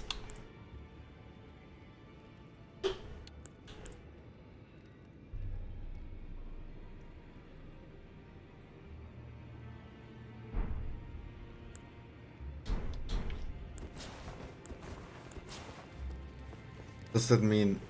Nah, they don't have the same... No way.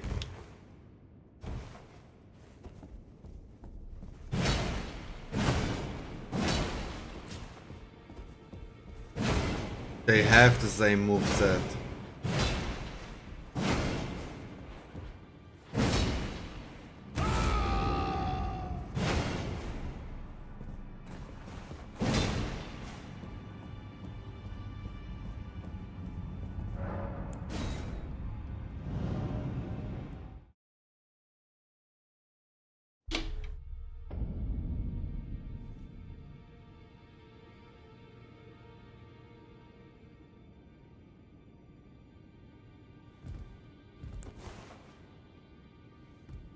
Weird.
But I can't equip Ash of War on the Bonnie Butchering Knife. Bone Blade.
Actually would make more sense.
Ausmänner.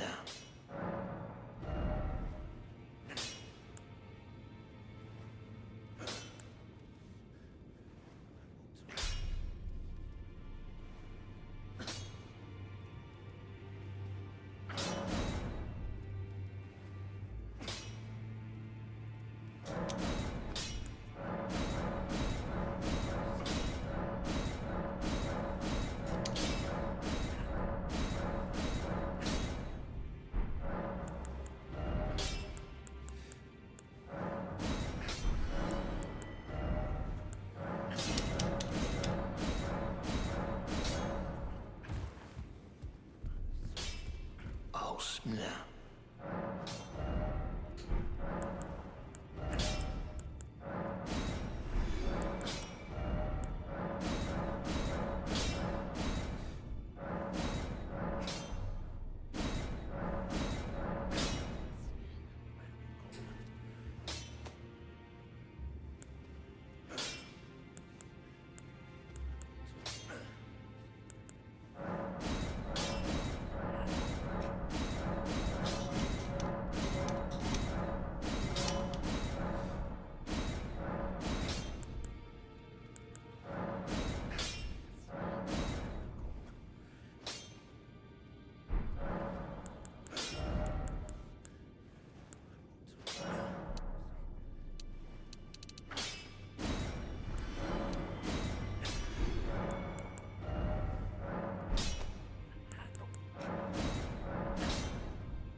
That's fine.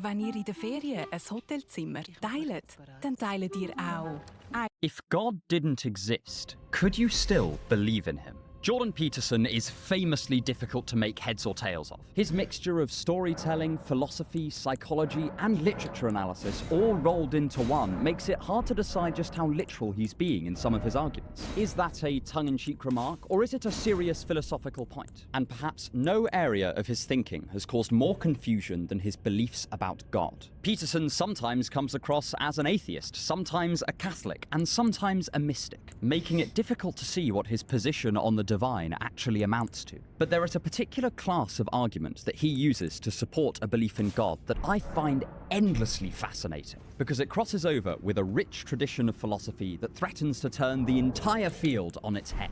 And I cannot wait to share this with you today. Get ready to learn why you might want to believe in God even if he doesn't exist, how your actions are fundamentally divine, and so much more. First, remember that this is not a video about Jordan Peterson as a person, nor a comprehensive guide to what he believes. It is rather an analysis of a series of arguments that he puts forward. To put my cards on the table, I am agnostic leaning towards atheist, so these arguments are of particular interest to me. But with that out of the way, let's get started. 1. Peterson's wager. In the mid-17th century, Blaise Pascal stood on the precipice of the Enlightenment. The French philosopher, mathematician, and scientist had spent his entire life in service to reason. Then, in 1654, he had a profound religious experience that shifted his entire worldview. He immediately set about turning his genius to theology, and constructed a now famous thought experiment that is emblematic of the kind of argument Peterson makes in many of his lectures. Pascal recognized that reason and evidence was insufficient to fully prove the existence of God. Yet it struck him that there was still one excellent reason to become a Christian, that it is much better to believe and have made a mistake than to disbelieve only for God to end up existing. In the first case, you die and simply cease to be. No harm, no foul, to completely misquote Epicurus. You will have lived a good Christian life, and it turns out you were wrong. But you haven't lost very much here, you just die, like everyone else. But if you did not believe in God, and it turns out that God actually exists, then you are well and truly stuck.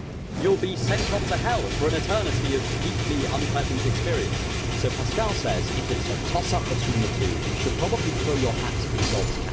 And we could go one step further and say that since the stakes are so monumentally high, with infinite suffering and infinite pleasure being on the table, even if there is only the minutest possible chance that God existed, it would make rational sense to choose to believe in him. So for Pascal, we should believe in God, not just for the evidence, but because it is good for us. Now, this thought experiment has been criticized and played with and spawned a whole cottage industry in decision theory, but I largely want to examine its structure here. It is not an argument that God exists, but rather an argument that you should believe in him. That is, it's not an empirical or logical argument, but instead a pragmatic one. We can boil Pascal's arguments down into the simple structure: you are better off believing in God, so you should believe in him. I'm going to refer to this as the voluntarist argument after voluntarism, which is the philosophy that says you can choose your own beliefs consciously to a certain extent. Peterson has his own version of this type of argument at the individual level, and it's normally couched in terms like the phenomenology of religious experience. Here's an example of what I mean.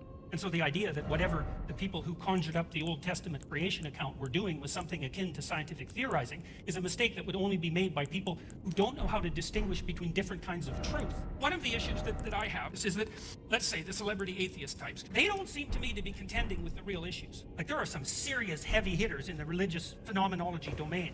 But if you give people magic mushrooms, psilocybin, and they have a mystical experience, they have about an 85% chance of smoking cessation with one treatment. Yeah, but that's kind of like evidence.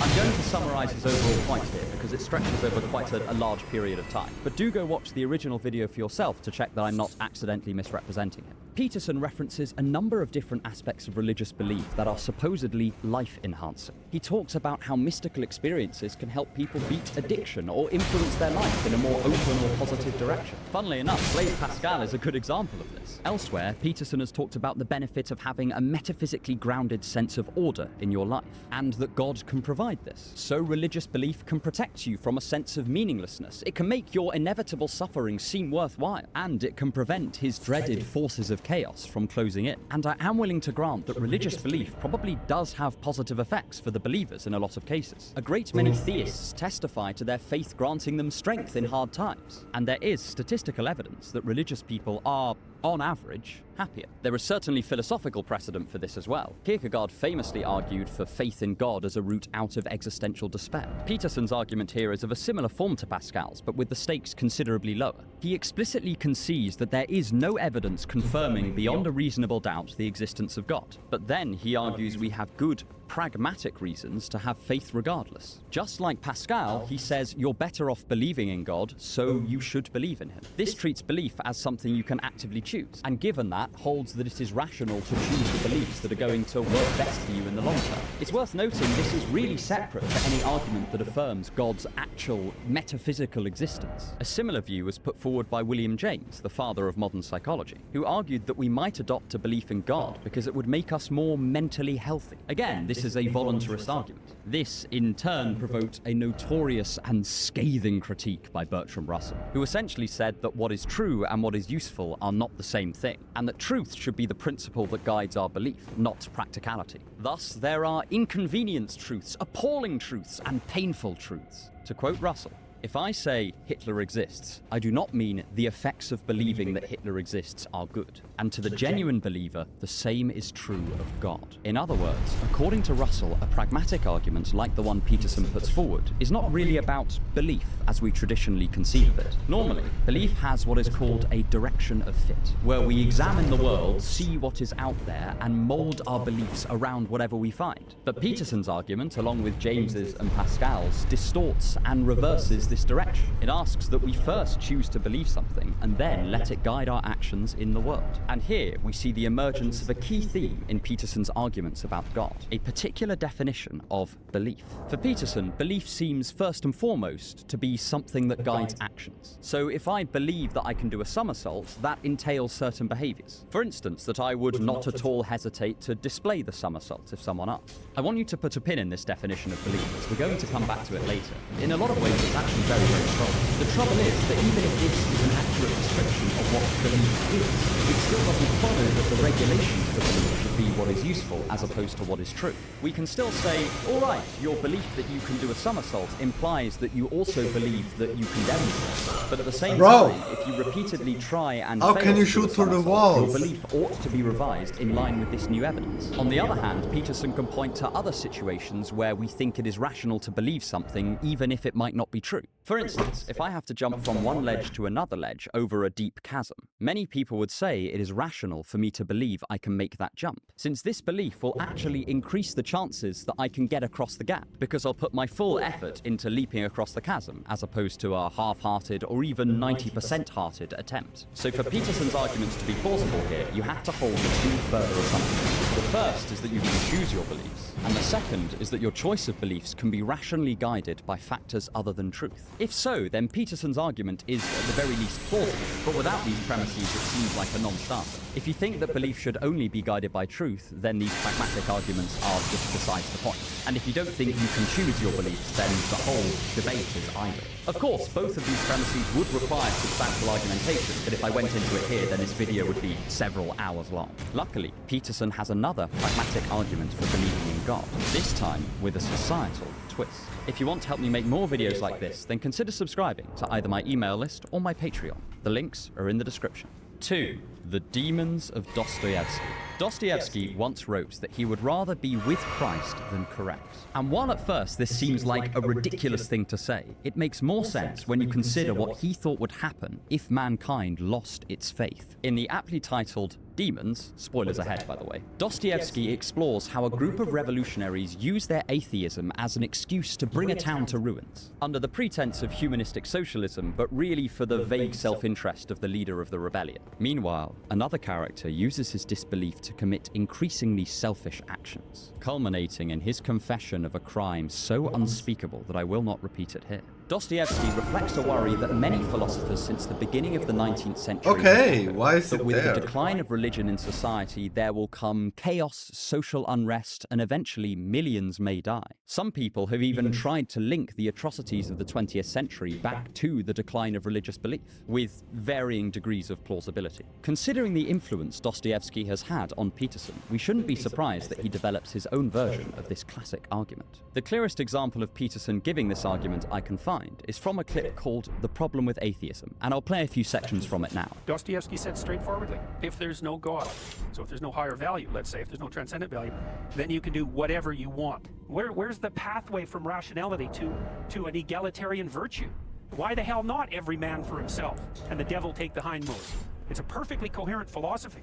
To steelman Peterson's argument here, I think he's essentially saying that the moral underpinnings of much of Western society, or ex-Christian society you might say, is shaped by the influence of Christian moral values, and that without these values, we might gradually allow other moral systems to take over, which might be more self-interested, or self-destructive, or even psychopathic. There are sort of undertones of C.S. Lewis here. Peterson essentially makes the point that at the societal level, we are better off with religion than without it. This is conceptually distinct from the first argument we looked at, and has a very different conclusion. Even if you think that on a personal level it would be quite advantageous to eschew religious belief, Peterson thinks that on a societal level this will be a disaster, at least when it comes to Christianity. And again, we do see philosophical precedent for this. It's quite similar to what Arthur Schopenhauer saw as the function of religion. He said it could give people an interpretation of their lives and provide them with allegories to guide their behavior. Since explicit allegories do not have the same persuasive effects that holding something to be literally true does, anyone with atheistic leanings should pretend for the good of all that the Bible is literally true, as this is the safest path forward. I will refer to this as the social argument for belief in God. Again, you see this has a very different scope to the first argument. It is essentially moral in nature, and doesn't so much concern what we believe as individuals, but rather what we encourage other people to believe. In propositional form, you could render it roughly as follows. 1. We have a duty to promote the greatest amount of well-being in our societies. 2. Promoting a belief in a metaphysical ordering of values grounded in a God will promote well-being in our societies. Conclusion: we have a duty to promote a belief in a metaphysical ordering of values grounded in a god. So this is not so much an argument from personal welfare, but instead a sort of sociological point. Religion is good for a society, so we ought to maintain it. It treats the promotion of a belief in God as an action that is subject to moral judgment like any other, and argues that it is a good thing to do.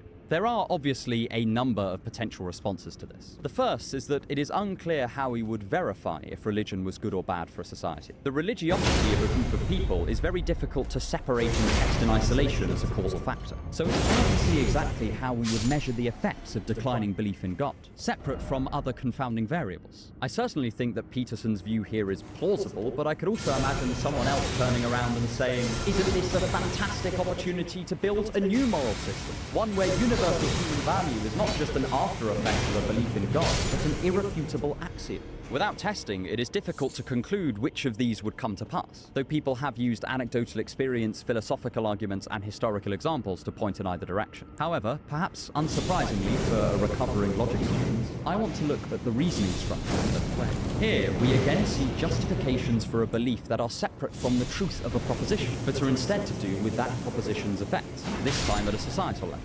This brings up an interesting tension at the heart of our moral intuitions, the concept of the noble lie.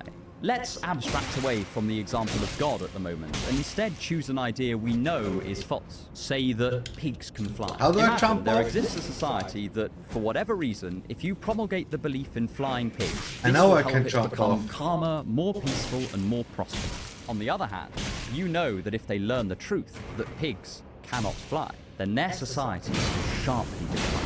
It might not fall completely into chaos, but it will be less cohesive, kind, and caring than it otherwise would have been. Do you promote the noble lie?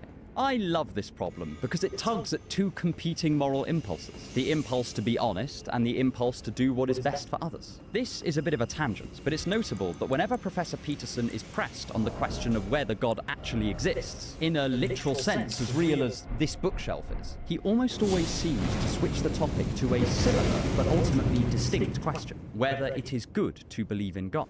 Peterson is often charged with being unclear in his speech about religion, even more so than in other areas, and I sometimes wonder whether this is because he feels this tension inside. On the one hand, many of his statements paint him as an atheist in the traditional sense. That is, he does not believe in the existence of a transcendent metaphysical God, that the statement, the Christian God exists, is strictly false, in our least restricted domain of quantification. I've linked a video by Alex O'Connor where he gives further arguments for Peterson's underlying atheism. But on the other hand, Peterson clearly believes that religion, and specifically Christianity, is good for the societies he cares so much about. And he has also experienced similar thoughts to Schopenhauer, that it is not enough for a belief in God to be allegorical. There must also be a metaphysical component for it to have the desired effect. I wonder whether he's caught between a rock and a hard place here. From other parts of his writing and lectures, he seems to put a high premium on honesty, but he also clearly thinks that the widespread adoption of religious beliefs is a good thing, and as a result, he wants to promote it. If this is true, I don't envy him the dilemma, and of course this is all somewhat baseless speculation on my part, but I do think it is worth pondering for when we are confronted with the idea of noble lies in our own life. But now, I want to turn to what I think is Jordan Peterson's most interesting argument for the belief in God by far, and it is that for most atheists, they are not actually atheists at all, but believe in God without even knowing it. 3. You already believe in God. Imagine that I told you that it's going to rain today. At first, you have no reason to think that I'm being dishonest, so you at the very least believe that I believe that. Then you notice that I haven't packed an umbrella or a raincoat. Fair enough, you think, he's just a bit dim or wants to get wet. However, soon after that, you realize that I'm putting on my sun hat and taking out my sunglasses. Moreover, I have planned for us to spend the day at the beach, and I insist that you don't need to wear anything other than a t-shirt and some shorts, all while insisting that I am 100% confident that it will rain today. If I behaved that way in front of most people, I would probably get one of two reactions. They would either think that I had become confused, or that I did not really believe that it was going to rain today, and that I'm being dishonest for whatever reason. Or, if I'm not being dishonest, that I am, in some sense, mistaken about what I believe. This is essentially how Peterson views atheists. We may say we don't believe in God, but we don't act like we don't believe in God. The neatest example of Peterson giving this argument I can find is in this clip, and I'll play a section from it now. Do you believe and therefore act out the proposition that slavery and tyranny is wrong? And if the answer to that is yes, well, congratulations to you, because at least in principle, you're being guided by the spirit that pulls people out of slavery and that opposes tyranny. What do you mean turn back? Well, Where? in some transcendent sense, and then we might say that God is the sum total of all things that are good in some transcendent sense. And that's not a matter of mere belief in a factual proposition. It's more a matter of what are you willing to stake your life on? He does go on to say a bit more about this, but I'm going to try and make it shorter. As far as I can see, Peterson here is arguing something like, if you act as if slavery and tyranny are wrong, then you are acting in accordance with a transcendent value system. And the topmost point or sum of that value system is what you call God.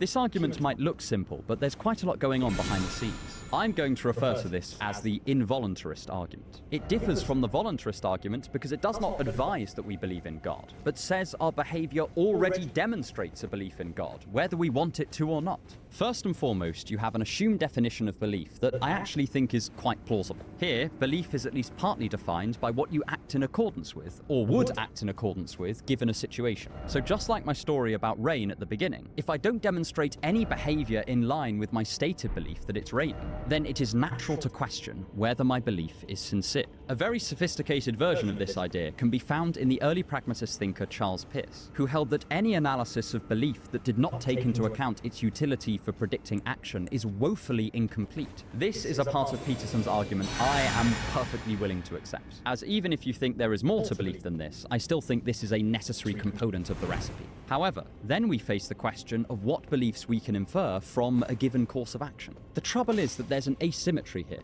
Any number of beliefs can be signaled by a single behavior. So if you watch me sit down on the sofa and start reading, what can you infer about my beliefs from that? Well, you could reasonably say I believe that I can read. You might also say that I believe the book is worth reading. However, it could instead be a book that I have been forced to read, or I've picked up the wrong book by mistake, or that I am merely pretending to be able to read so that people think that I'm smarter than I actually am. The point is that while a belief might imply certain actions, many different beliefs can compel us to perform the same set of actions. So it's difficult to retroactively infer from behavior to beliefs in the way that Peterson wants us to. This especially goes for more abstract or religious beliefs because there's no clear agreement over what behaviors they actually entail. At some points, a belief in the Christian God might signal support for retaking the Holy Land or for the real presence of the host. But now, by itself, it's not a reliable signal for either of those things. Depending on who you ask, believing in God might entail a belief in hell or not. It might involve giving away all your possessions or holding on to them or accruing more, in the case of the infamous prosperity doctrine.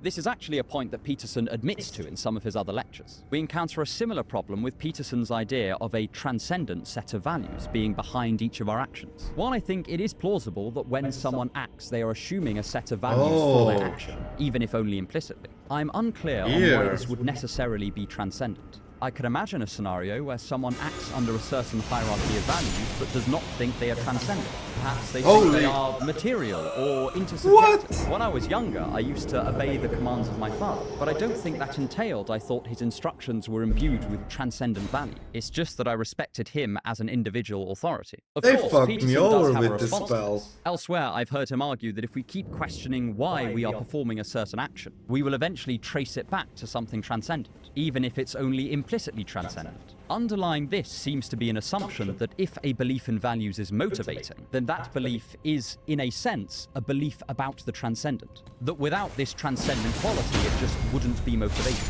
However, then it seems we're caught in a circle. Why is a belief transcendent? Because it's motivating. Why is it motivating? Because it's transcendent. I'm not suggesting that this is insoluble, it just seems to be an active problem. If Peterson wants to define transcendent as that which motivates someone to action, then I think that's perfectly fine. But it does bring the transcendent down to earth a bit more. Do I think there's transcendent value behind my decision to eat chocolate or not? Or my decision to sit on the sofa rather than the chair?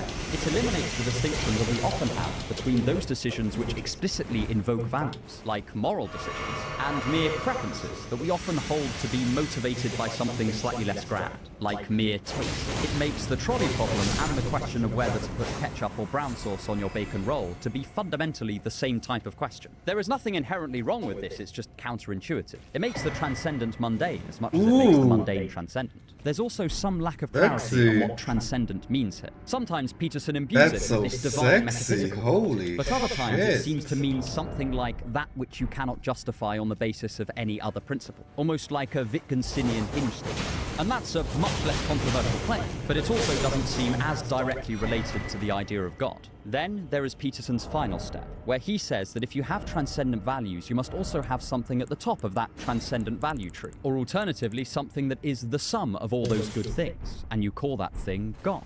Aesthetically, I kind of like this argument. It's Aquinas with a pragmatic streak, but I also have a couple of questions about the reasoning steps here. The first is that I can imagine a transcendent structure that doesn't have a topmost one, or that has no total sum. In fact, we're all familiar with structures like this. The integers are a really good example. There is no greatest number nor smallest number, provided we include the negatives. Yet we have no problem making sense of bigger and smaller in this context. The second is that if the definition of God is to be the topmost part or sum of this value structure, then that is a much more minimal conception of God than we normally want. When Aquinas uses this same sort of reasoning in Summa Theologica, it's part of a whole patchwork of different arguments about God's existence and nature, which together converge on a picture that looks something quite like the Christian God. However, if you use this argument in isolation, it actually becomes quite limited. Even if it establishes that someone believes in God, it's a very different sort of God from what we normally talk about. For one thing, this argument doesn't imply that God has any sort of agential characteristics. However,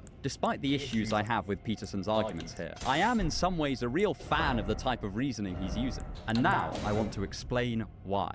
4. A pragmatic philosophy. William James once said that if two apparently different definitions of the reality before us should have identical consequences, then those two definitions would really be identical. And within this simple statement, we have a view of philosophy radically different from how many people conceive of it. According to the pragmatist thinkers we've looked at today, like James and Peirce, philosophers should be analysing far more concepts in terms of their practical and observational consequences, rather than just their logical structure or metaphysical dimensions. It's not that we need to get rid of those, it's just that focusing only on those leaves the job half done. For instance, we cannot simply proclaim that all men are mortal and move on with our day, or even limit our analysis to logical consequences, like Socrates is mortal. We have the further question of what this practically implies for the world and our lives. It means accepting that our time is finite and limited, and asking what this entails for how we want to spend it. Philosophy here is not just accruing truths, but asking what the behavioral and practical consequences of those truths should be. On the other hand, this pragmatic instinct can let us know when a debate might have less to it than originally thought. For instance, some have argued that the debate over the existence of free will is behaviorally idle,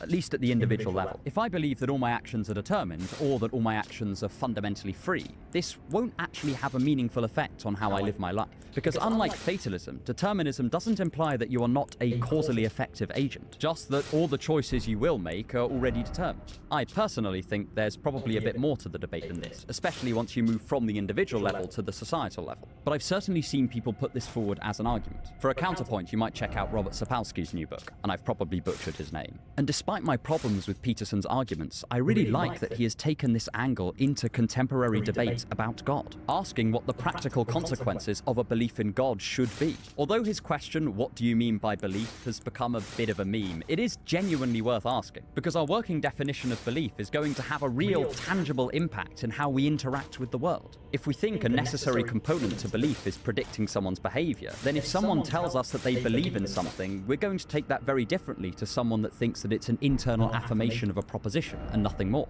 The arguments Peterson puts forward also highlight important further philosophical questions in an accessible way. For instance, is it ever justified to believe in something not because you think it's true, but because you fear the consequences of not believing it? Is there such a thing as a freely chosen belief? Is it okay to tell a noble lie for the benefit of society? Can I believe in something without even realizing it, provided I act as if it is true? There's a throwaway line Peterson uses during a debate between himself and Matt Dillahunty that I want to briefly hone in on. It's not that easy to distinguish between what's useful and what's real. This reminds me of an incredibly interesting set of arguments put forward by Australian philosopher Hugh Price. In various essays and books, Price calls for a shift in how philosophers view concepts like belief, truth, and utility. He does not have an issue with the idea that truth is objective or real, but he wants us to come up with a naturalistic theory about where this concept came from, similar to what Nietzsche wanted to do with the concepts of good and evil. After all, a lot of people today are naturalists, and as a result think humans are a biological organism in the world, and nothing more than this, subject to societal and evolutionary factors.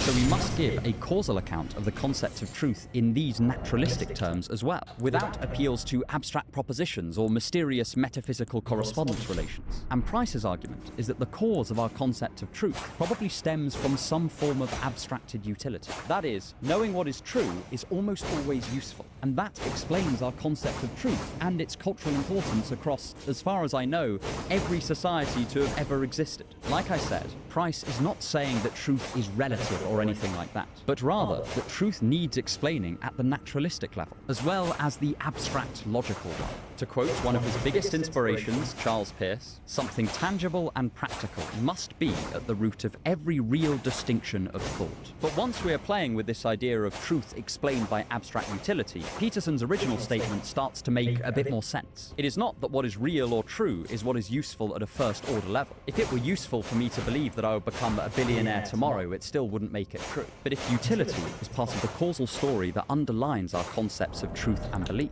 then we can start to draw finer distinctions between how these words are used in everyday life. For instance, one of my friends has a PhD in fluid mechanics, and in all his work he assumes that fluids are continuous and infinitely divisible. That is what he practically believes while he is working, or else all of his models would collapse and the mathematics that keeps planes in the air would cease to function. However, we know that actual physical fluids are not infinitely divisible because of atomic theory. Nonetheless, in the moment, my friend is believing it to be true, at least in his actions. This suggests to me that far from being a simple concept, belief is much more multi-layered than we initially gave it credit for, and that it deserves a more pragmatic philosophical treatment. It also points to a realm of things that we treat as true situationally, all while knowing they are false. How should these function in our account of belief or our account of justification? Obviously, expanding on these points or answering these questions would take a much longer video and possibly several books, but I've left some recommended reading in the description for anyone who's interested. Remember, none of this means that ultimate truth is relative in any way, or that we need to give up objectivity. It simply raises a series of philosophical questions to explore not just what these concepts are, but what they do, and how their usage might differ between situations, how these words function in our language, and the way they help us explore and interact with the world. The way my mathematician friend believes that fluids are continuous is true when he's working is clearly very different to the way he believes it is false in some ultimate sense. Questions like these open up a whole new dimension to philosophy, one that is intimately connected with action and utility to the human race. And I don't know about you, but I think that's rather exciting. And if you want to further explore the concept of God from a pragmatic angle, then click on this video to explore what a religious poem can tell us about our own minds. And stick around for more on thinking to improve your life.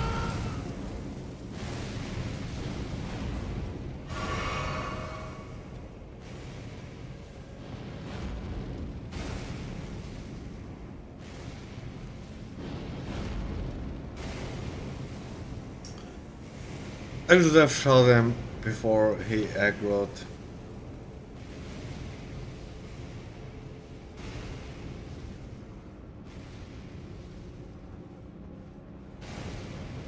Yeah, he doesn't de-aggro.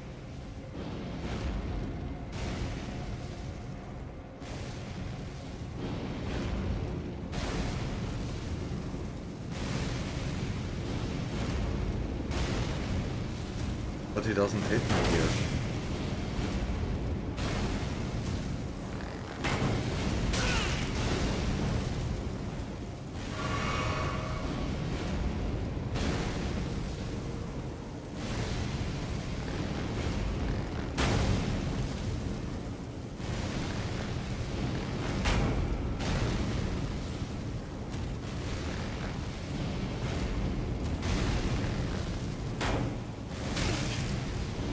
I don't hit him either.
That's not working.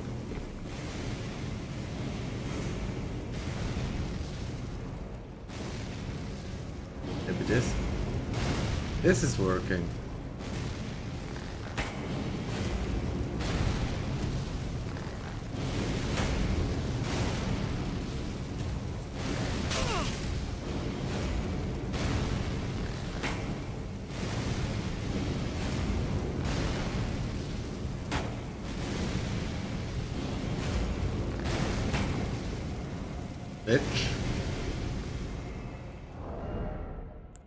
I thought I can spin this shit infinitely.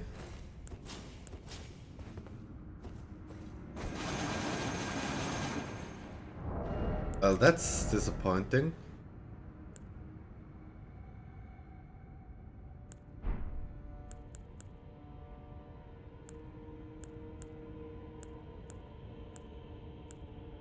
Oh, so the bolts deal way more damage than weight.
This spear is so busted, man.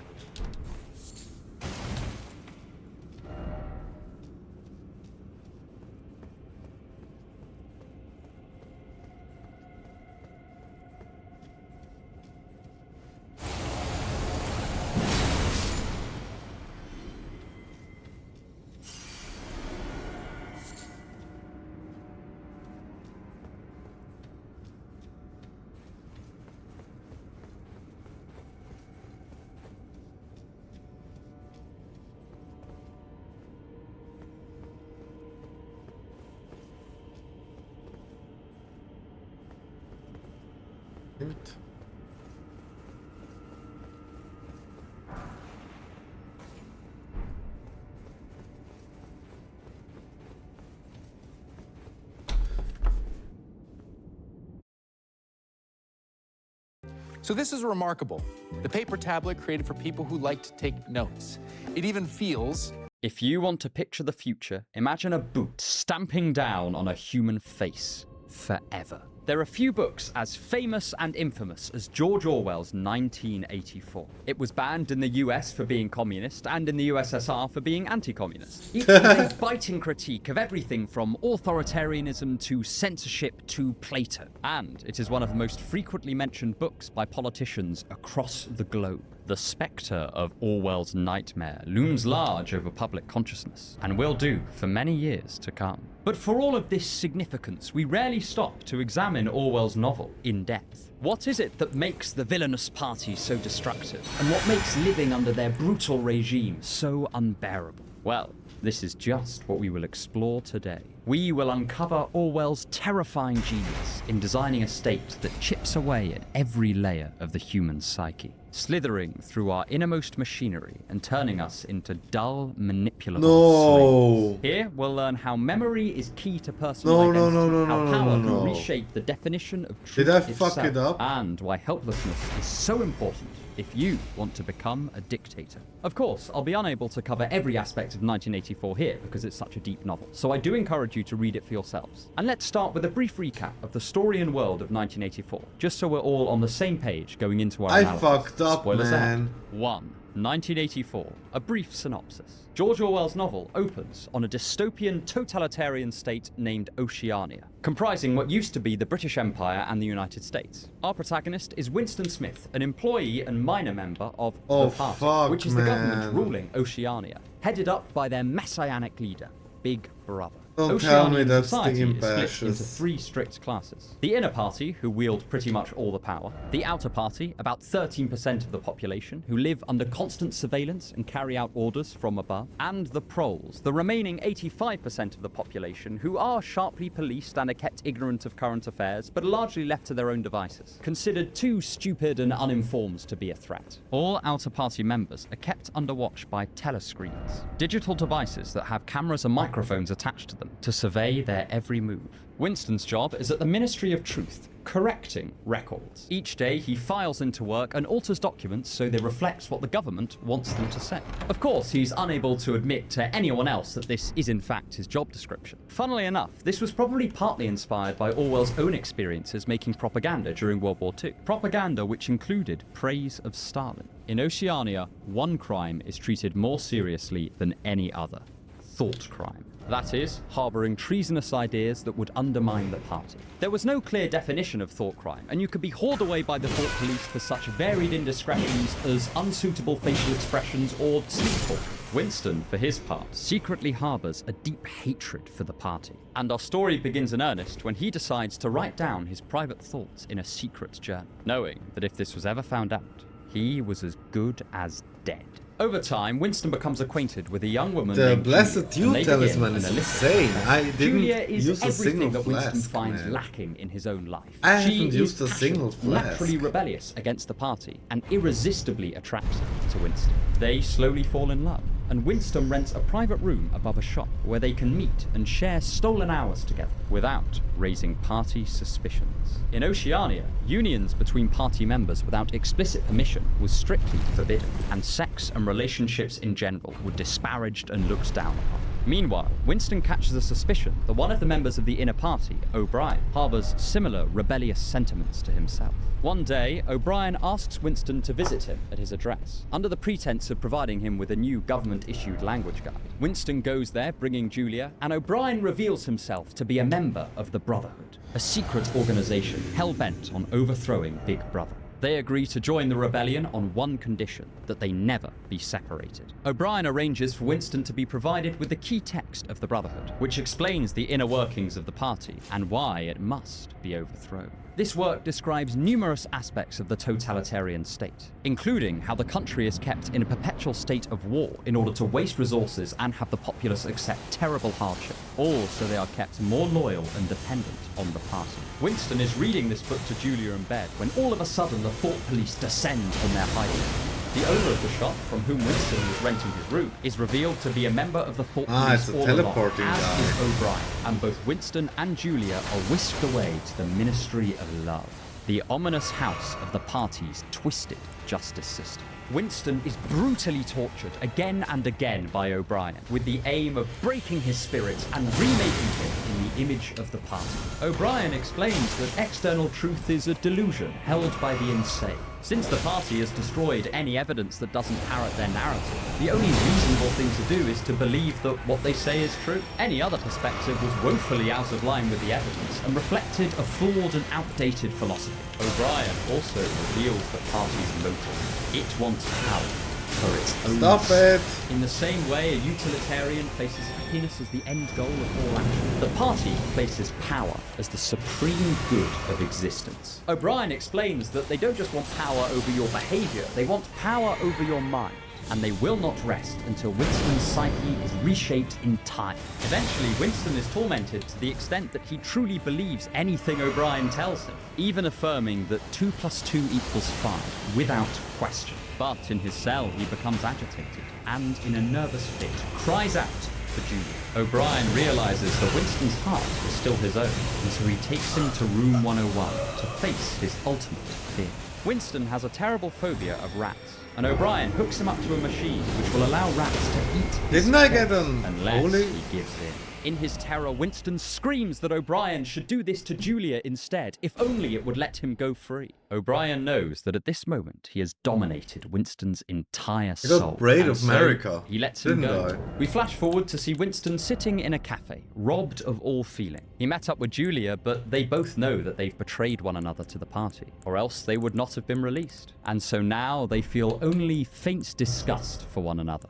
Having nothing left to give his life meaning, Winston fully gives in to the party ethos and has a quasi-religious experience, proclaiming in ecstasy that he loves Big Brother. It is one of the most depressing stories you could ever read, but it's also perhaps one of the richest in meaning. Most analyses focus on the political themes of the novel, and we will of course cover those. But I also want to take a more personal approach. I want to show how every aspect of the state of Oceania is tailor-made to break the psychology of its citizens and turn their lives into a living hell. Starting with how it distorts one of humanity's most precious abilities. If you want to help me make more videos like this, then consider subscribing to either my email list or my Patreon. The links are in the description. 2. The impersistence of memory. This might sound like an odd question, but what makes you, you? After all, your body regenerates most of its cells every 7 years, yet you remain in some way the same person. How can this be so, when no physical part of you is the same? Well, one of the most popular philosophical answers is that the continuity of our memories grants us our identity. The philosopher John Locke used to say that it is our interlocking chain of recollection stretching far back into the past that ties us to our previous selves. Without it, we would be unmoored, floating in a continuous present with no stable personal identity. So it is telling that Orwell places so much emphasis on the way the party undermines the memories of its citizens. Winston is in a constant state of questioning his own recollection of events. Because of his job at the Ministry of Truth, he is in a uniquely distressing epistemic situation. He knows what has actually happened. He's seen the old, unaltered record of events. But all the evidence of that truth has long been destroyed, so he can only rely on his own scattered idea of the past. Much of the first half of the book follows Winston's desperate attempts to find out what life in Oceania was like before the party's rise to power.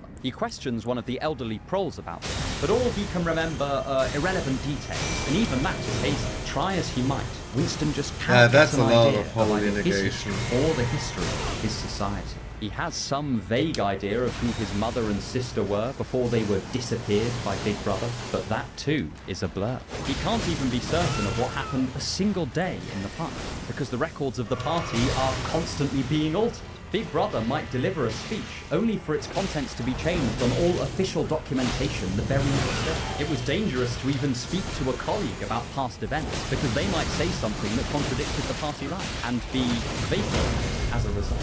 That is, arrested, tortured, killed, and wiped from all official records, as if they had never existed, unpersonal. All of this means that Winston and the rest of the populace live in a state of perpetual confusion. They see reality as if it's through a thick fog. They can't be sure if their memories are correct or if they're slowly going mad, or, horror of all horrors, that the party has made a mistake.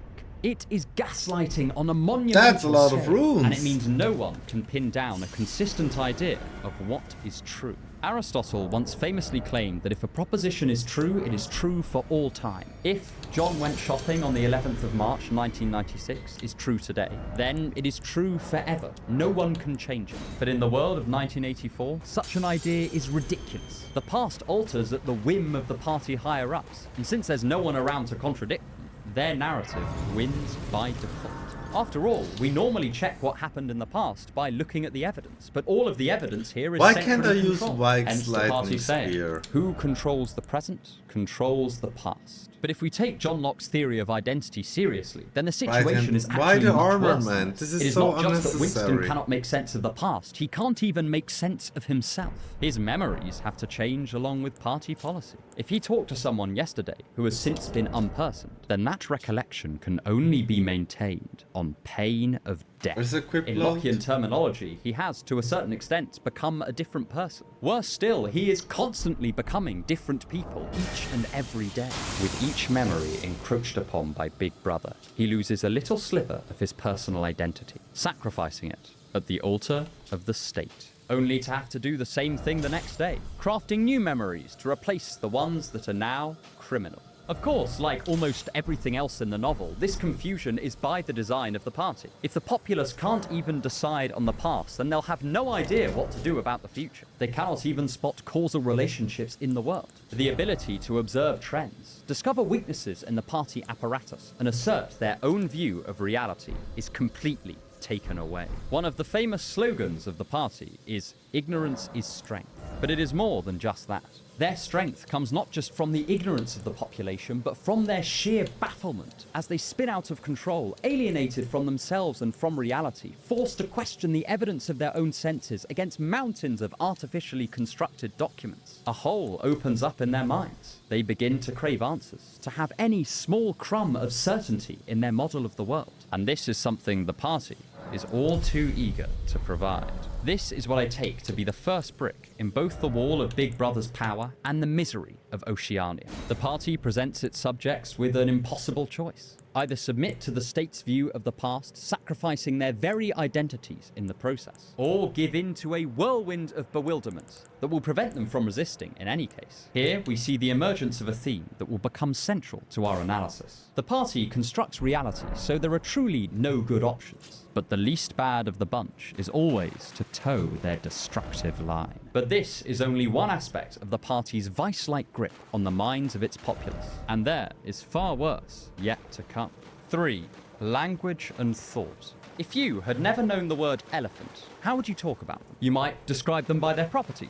But what if I then took away the words for trunk, or big flappy ear, or grey? You might still be able to get your thought across, but it would be much, much more difficult. If I continued this process for long enough, it would be almost impossible to come up with sensible ideas about elephants. Our thoughts often follow the same contours that language carves out for them. And what we can speak about has a huge bearing on what we can think about. The neuroscientist Lisa Feldman Barrett has applied this insight to emotions, looking at how our concepts of our feelings shape how we then subsequently feel. So if we have a given idea of happy and we ascribe it to ourselves, then that will actually affect our mood, and so on. Arguably, part of the value of things like existential philosophy is giving voice to extreme or difficult emotions we might otherwise be unable to make sense of. So it is telling that one of the party's main aims in 1984 is to limit the language that the inhabitants of Oceania could use, so that, in turn, they can limit their thoughts. One way they do this is just by punishing dissident speech by torture and death, but everyone knows about that. I want to talk about the subtler, more insidious way that Big Brother captures the mind. I want to talk about Newspeak.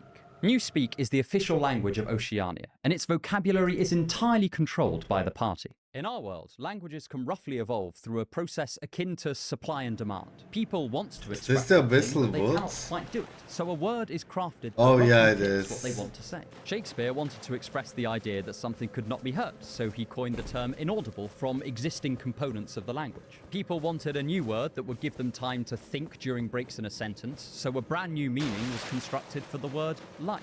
We even do this on the fly for certain suffixes. I feel so at home adults here. can become adulting, and self can become selfing, and so on. Such organic evolution of language allows us as speakers to slowly push the boundaries of what we can express, until perhaps one day the limits of our language will equal the genuine limitations of our mind. But Newspeak is different. The party periodically releases a new Newspeak dictionary with the set of words that are considered acceptable. One member of the party proudly boasts that it is the only language whose vocabulary gets smaller with each passing year. The reason for this is simple. Newspeak is carefully constructed to prevent you from expressing any thought against the party. So if they find a word that can strike against the values of the state or challenge them in any way, then it will be dispensed with. The aim is that one day everyone will chat, discuss, and indeed think in Newspeak. And as a result, conspiracy against the party will become completely impossible. The average citizen would not even be able to formulate the phrase, "I want to overthrow Big Brother." Instead of letting language flow outwards to the limits of possible thought, the party is using it like a shrinking cage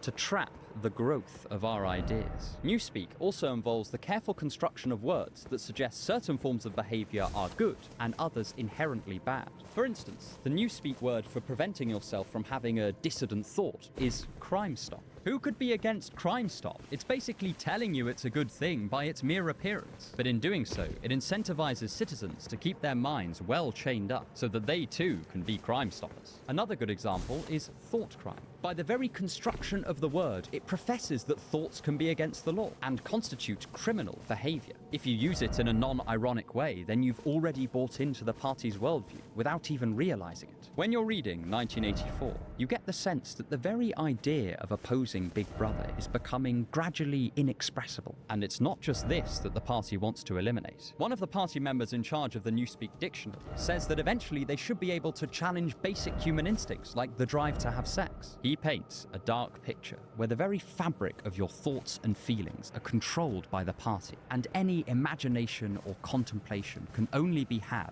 within its strict limits. Existentially, this is also a terrifying prospect because of the high premium placed on authenticity for our fulfillment. It is hardly controversial to say that believing one thing and feeling another can cause someone immense distress. In Lady Chatterley's Lover, D.H. Lawrence explores the painful inner conflict that a married woman feels when she both desires to have an affair and also believes she has a sacred duty towards her husband. And most of us know on a smaller scale how upsetting it can be for our feelings or desires to be out of step with our beliefs. Simone de Beauvoir argued that it was almost impossible to feel fulfilled and happy in the long term unless we are, in some sense, true to ourselves. So the concept of Newspeak is not just principally horrifying, it would also plunge us into an emotional hell. We would walk around with the deep feeling that something was wrong, that we had instinctual thoughts we cannot express, but we would never be able to put these ideas into words or conceptualize. In the novel, Winston is often upset at how he will never know how many other party members share his hatred for Big Brother. But if Newspeak catches on, the situation will become even worse. We would be constantly pining after something, but be unable to communicate or even formulate. We often tell toddlers to use their words because we understand that the ability to express our emotional needs is vital for our long-term happiness. But if the party had their way, we would spend our entire lives like toddlers, with holes cut out of our minds and a gaping void in our emotions that we cannot put into words. Maybe we will assume that this is just the human condition, to be subtly empty in 1,000 different ways. I think this is perhaps one of the most frightening images in all fiction, and it is Orwell's genius to be able to put it into words. But now that we've looked at thought control, we're going to go one step deeper and ask how the party would manipulate our feelings. 4. Punishing passion. In Shakespeare's great tragedy, Hamlet, we get one of the greatest explorations of passion in the whole of the English canon. Hamlet's emotional outbursts and eventual madness make him intensely charismatic, able to influence the people around him through his energy and his intense speech. At points, we see him soar into ecstasy, only to fall back down into despair the very next moment. And his passion eventually leads to the deaths of almost everyone in the lead cast, for better or for worse. Throughout history, philosophers have viewed such intense feelings as powerful drivers of action, but ones that are incredibly difficult to handle. It might lead us to greatness, but we also might be consumed by it. It is no wonder then that the party will do everything in its power to control and direct the passions of its citizens. The first major link in this particular psychological chain Bro, is the I love demonization this of area, any sexual man. impulse. The party So promotes an beautiful. organization called the Anti-Sex League, which encourages people to take vows of celibacy. And the only kind of relation looked upon favorably by Big Brother is between party-approved married couples, specifically chosen for their lack of attraction to one another. In the novel, this is explained as a way of redirecting all that passionate energy. Instead of feeling intense desire for one another, it will be repurposed in service to the party and Oceania. And it is not just Eros, this goes for pretty much all forms of love. Children of Oceania are taught to watch out for any infringement on the party program by their parents. And as a result, the bond between parent and child is filled with mistrust and suspicion. The loving mother or doting father is always cautious of their tiny watchman. And the children essentially view their parents as potential traitors to the state, which they value above everything else. Big Brother is like a controlling lover in constant fear of your attachments to others. Another reason to demonize love is that if you value someone else above the party, that means you would betray Big Brother for their sake. This is a clear thought. So, just like Plato alluded, the party must do everything in their power This is a rat to with discourage 8,000 the health. fight of love in time. But there is another aspect to this repression that I find fascinating.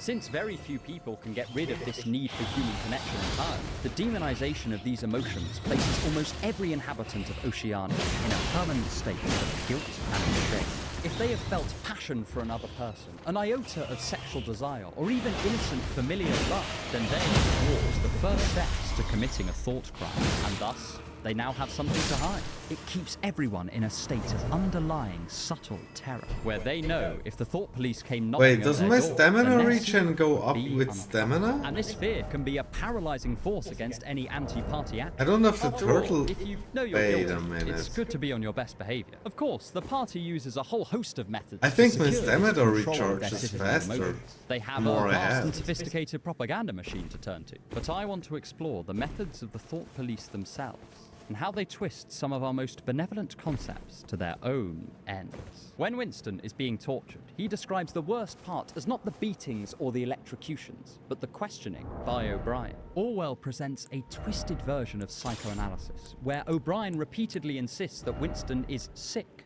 and that in fact, the party is just helping him get better. All the torture, all the abuse, it's actually for his own good. O'Brien rarely calls Winston anything approaching evil or immoral, and instead refers to him as if he is simply defective. It is not Winston's fault that he has become so delusional, and this is the only surefire way to correct his broken brain. Have you noticed what the party has done here? They have morphed the very definition of health to include compliance with Big Brother's regime. In his book, The Ethical Visions of Psychotherapy, Kevin Smith argues that our concept of mental health comes laden with certain ethical values. For instance, whereas Aristotle thought that it was the mark of a healthy mind to wish to die for one's community, we might now refer to this as a form of death ideation, and understandably wonder what this meant. In Oceania, therapeutic ethics has defined good mental health as supporting the party. They view this as self-evident, just like we view many of our definitions of health. But this, in turn, has disturbing implications. It defines out of existence the idea that anything could ever be wrong with party doctrine, because anyone who questions or rebels against it is not just a dissident, not just evil, but actually mad. And why would we listen to a madman? In a work of dystopian genius, Big Brother has made opposition to himself conceptually impossible. It can't be that someone has been brought to the brink of despair by the way the party has run Oceania. They must instead have some neurological defect or a twisted psyche, anything that allows regular, law-abiding citizens to dismiss their pain out of hand. And let's Big Brother claim that if you find any fault with his perfume brutal bottle, regime, the cause for this lies with you. It is an extreme version of a criticism Perfume some philosophers and bottle. psychologists have leveled at our conception of mental health today. If someone's life is genuinely lightning. terrible, are they depressed? Is it a private problem? Yes, or are with- they simply Wait, reacting did they to a fix truly it? awful situation? In his memoir, The Diving Bell and the Butterfly, Thanks, Jean-Dominique yeah. Bovey describes the pain and despair he felt after having become almost completely paralyzed, only able to move one of his eyelids. Is this a mental illness or an understandable reaction to what sounds like unbearable torment? This framework also allows Big Brother to deal with dissidents while presenting it as a kindness. He is not torturing the innocent, he is curing the sick. He is not blasting people's retinas with propaganda. He is protecting them from dangerous and That's cool, contagious man. I got an extra He is not spell a slot. cruel dictator, but a loving father who sometimes just has to take a firm hand with his unruly offspring. It's only logical. They're just children. But this parental dynamic has a further implication, one which reduces every aspect of a person's life to a single, stultifying dimension. 5. The abolition of privacy. In Dostoevsky's The House of the Dead, he gives a semi-fictional account of his time in a Russian prison for conspiring against the Tsarist regime. And he said the hardest part of his experiences there was not the cold or the lack of food or the prison guards. It was instead the fact that he was never alone. The prisoners were cramped together in communal barracks, and Dostoevsky would not have a single moment to himself for 4 years. Can you imagine that? Not having a solitary second where someone is not watching, judging, or interacting with you. Your entire life in the public sphere with nothing that you can call nobody else's business. Well, this describes the existence of almost everyone in 1984. For any member of the outer party, their life is lived under total surveillance. Telescreens keep watch on their every move. While nobody's telescreen will be observed at every time, anyone's could be at any time. There is always the possibility of being examined. And this has the chilling effect of essentially abolishing private life. Philosophers Jeremy Bentham and Michel Foucault both talked about the panopticon. This was a prison designed so that one guard could watch on any individual prisoner from a central position. The idea that if there is the constant possibility for observation, backed up by the threat of a physical punishment, then we would be forced to act as if there is always an eye on us. we will slowly become our own prison officer. And eventually we'll be so used to keeping our behavior in check that we won't even need the thought police anymore. A great many ancient Greek philosophers used to talk about the importance of education from a young age, so that people became good citizens who would promote virtue in their state. But these same tools of education, indoctrination, and observation can just as easily be used to make someone toe an arbitrary party line. As we've already mentioned, the party promotes a culture of handing over your friends, neighbors, or even your family if they're seen to be disobedient. And this only further entrenches the panoptic What did I even experience. pick up? Now Precious. you don't What just item? have to watch out for telescreens and listening devices. You have to watch out for your own children and your friends too. Any private What did I opinion pick is up? I totally forgot. subsumed within the political sphere, and this unsurprisingly promotes great anxiety amongst the populace. A lesser appreciated the privilege schedule that to many be of us less, have yeah. in more free and tolerant societies is the ability to play with ideas. You see teenagers do this a lot. They will take a position, experiment with it and see if it holds water, and then drop it or maintain it depending on whether it works. Adults do this too, just often less chaotically. And this whole system only functions if the stakes for expressing an incorrect or frowned upon opinion are, relatively speaking, quite low. As much as, well, that's just my opinion, is a god-awful argument, the fact that it's a sensible statement is a hallmark that we're not living in a totalitarian state. This ability is something completely denied to the Oh, it's army, it's army, it's army. to mention that it's dangerous to explore even the ideas that agree with the party, since in doing so you demonstrate an independence of It thought has and seen me. intelligence that could become dangerous were you It to has ever seen change me. your mind. In the middle of the book, one of the academics working on the new Newspeak dictionary is unceremoniously vaporized, seemingly for being too zealous in his party support. The only safe option is to keep your head down and not think under any circumstances, even about things entirely irrelevant to politics. The internal policeman has been fully installed behind the eyes of the citizen, and their mind is now the property of the state. In the words of Italian dictator Benito Mussolini and his fascist philosopher Giovanni Gentile, the fascist state interprets, develops, and potentates the whole life of a people. The phrase, the personal is political, was coined by American philosopher Carol Hainish to describe the ways in which some of the so-called personal problems of women in 20th century America were caused and exacerbated by wider political factors. At its best, this is a fantastic insight. It tells us that the overworked mother suffering from pervasive despair might not just require therapy, but also a change in the material management of childhood. Or the male loneliness epidemic we have today might not just be a matter of men pulling themselves up individually by their bootstraps. It might also require a wider shift in how we view men in our communities. When used benevolently, this can be a wonderfully affirming message about societies pulling together to help out their most vulnerable members. All for one and one for all. But in 1984, you have a totalitarian perversion of this idea. Rather than the personal having a political dimension or being affected by political facts, it is instead eaten by the political. In Oceania, the only relevant qualities of a citizen's life are those which relate to the party, and the suggestion that anything else matters or even exists is seen as subversive and criminal. Orwell repeatedly emphasizes the fact that there are no laws in Oceania, and instead the thought police are essentially able to arrest people at their pleasure. But let's examine the significance of this in detail. If there are laws, that implies that there are limits to the power of the state. If someone can point to legislation outlining what you did wrong, you can also point to it to justify when you're innocent. If you're charged with murder and you can demonstrate that you've never killed anyone, then in theory you can be set free. The presence and limitation of codified laws outlines where the state's power ends and when your own private power begins. So in 1984, the absence of formal law sends a clear signal. Everything you do is the state's business.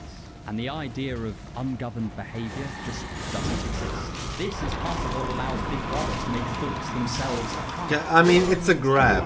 Usually you can't parry grabs, but everybody says parry. We were talking about earlier. They don't just have to avoid committing a well-defined crime, but anything that could possibly be seen as a crime under the worst possible interpretation of their thoughts and actions. It is a terrifying image, and it comes. And I with saw a a dire torrent warning. if The personal after may I be kill this political, thing. and we ought to recognize this, but we cannot let this insight lead to the abandonment of the personal entirely.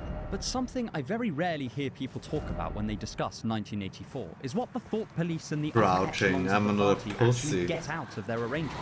What do they have to gain by serving Big Brother? And the answer to this question is both philosophically sophisticated and deeply surprising. 6. The Deathless Cry. The American anthropologist and philosopher Ernest Becker When do I speaks of parry a sort of this? human drive known as death denial. This is a complex concept. This looks that Becker has a whole perfect. book explaining, but for our purposes, it basically does what it says on the tin. It is our inability to accept our own mortal lives and how we try to escape them in numerous ways. Specifically, Becker looks at the many ways that humans have tried to make themselves symbolically immortal. For instance, he would say that the wish of Napoleon or Julius Caesar to make their mark I'm considering to is at least respect partly to an become a attempt to Crucible become so Knight. grand that a small smidgen of them would remain when their physical form had passed on. Similarly, Freud spoke of our religious instinct and how it soothed our death anxiety by presenting a greater structure that we could become one with after we were dead. And the character of O'Brien is a wonderful example of how this drive can grant us the potential to do great evil in our pursuit of a slice of the immortal. It's not often that O'Brien gets a thorough treatment in analyses of 1984, beyond his role as a villain and as Winston's torturer. But I think that that is a shame. He is one of the only members of the Thought Police we get a proper look at, and he's also part of the inner party, one of the 2% that live in relative luxury and power while the rest of us fight for strength. And in Is his there conversations anything I with can do Winston to at the Ministry of survive Love, this? we get to see what his motivations for serving Big Brother truly are, and how his twisted philosophy functions. O'Brien starts from deceptively plausible premises. People alone are weak and fragile, but together we can become strong. Is it physical But O'Brien damage? Is it twists fire this damage? quite life-affirming aspect of the human condition into something deeply disturbing. He notices that while an individual person can die, an organization or collective can live on without it. The body of O'Brien will one day wither away into dust. No way! The Thought Police, the Ministry of Love, these will all be still there. They are greater than anyone. No way I didn't More dodge permanent, this. More real, Descartes might say. One of Plato's fundamental philosophical ideas was that of the forms. These were eternal metaphysical objects that were instantiated in our world. So while we have individual physical horses, Plato abstracts from that the metaphysical idea of a horse, with each actual horse being a dim reflection of that. If any physical horse was to die, this metaphysical horse form would still remain. We still use a version of this concept in our working ideas about mathematics. Whether I have 3 sticks, or 3 bricks, or 3 blokes named Nick, I still have the number 3. If I burst the sticks, the idea of 3 will live on without it. And O'Brien seems to think the same about Okay, I think maybe I have to do it at the last moment. Big Brother. If he simply becomes a reflection and instantiation At the very last nothing moment, more, maybe. then, in a sense, he can no longer die. All of his essential properties will live on without him. He has conquered death at the cost of his own soul. And O'Brien here is performing an exaggerated example of quite an everyday maneuver. We may not subsume our entire identities into a group, but most of us feel this pull to be a part of something greater than ourselves.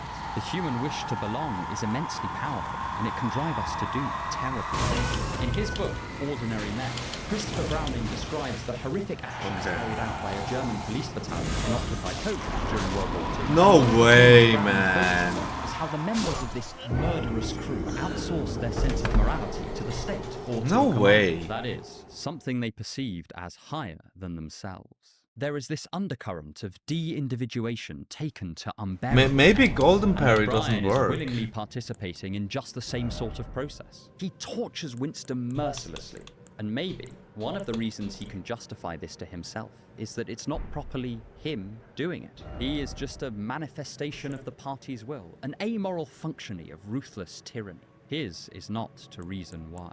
And perhaps the most disturbing thing about O'Brien is that this same capacity to subsume our individuality into a wider whole, justifying actions Bro, we the would normally shield is consider evil busted. in the process, has been repeatedly observed in perfectly normal people. From historical examples like the one we just talked about, to the initially flawed but since reliably replicated Milgram experiments, we too have something inside us that yearns to abdicate our individual responsibility to another. In some situations, this is a great thing. A society of truly individual thinkers seems like it would lack cohesion entirely. But O'Brien serves as a stark reminder of what we can become if we totally give up our individuality to a group or authority. We get remarkably vivid descriptions of O'Brien throughout the novel, and particular focus is given on his heavy, older-looking face. Orwell has chosen to deliberately describe him in terms of his mortality. I think this is partly to remind us that he is, after all, just a man. One with immense power within the party,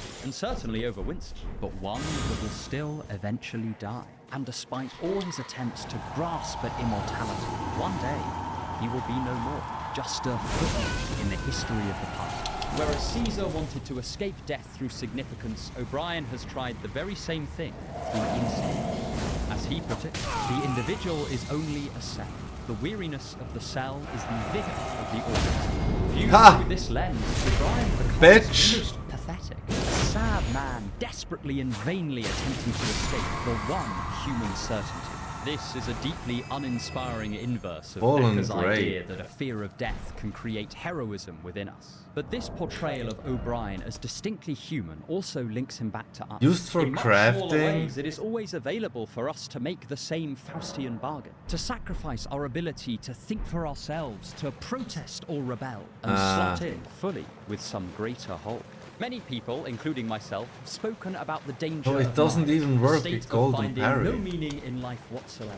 But this is a wonderful counterpoint to that fear. Here we face a warning about fully giving up our fallible, individual, uniquely human parts in service to some higher power, some greater meaning. We live with the stories of great heroes who have given their lives for their beliefs. Christian saints, martyrs, innocent political prisoners, and noble soldiers of justice. But O'Brien has used this same self-sacrifice in service to something truly horrific. And I don't know about you, but I think that's worthy of some reflection. He is cruel, he is evil, he is our worst nightmare, and he is human.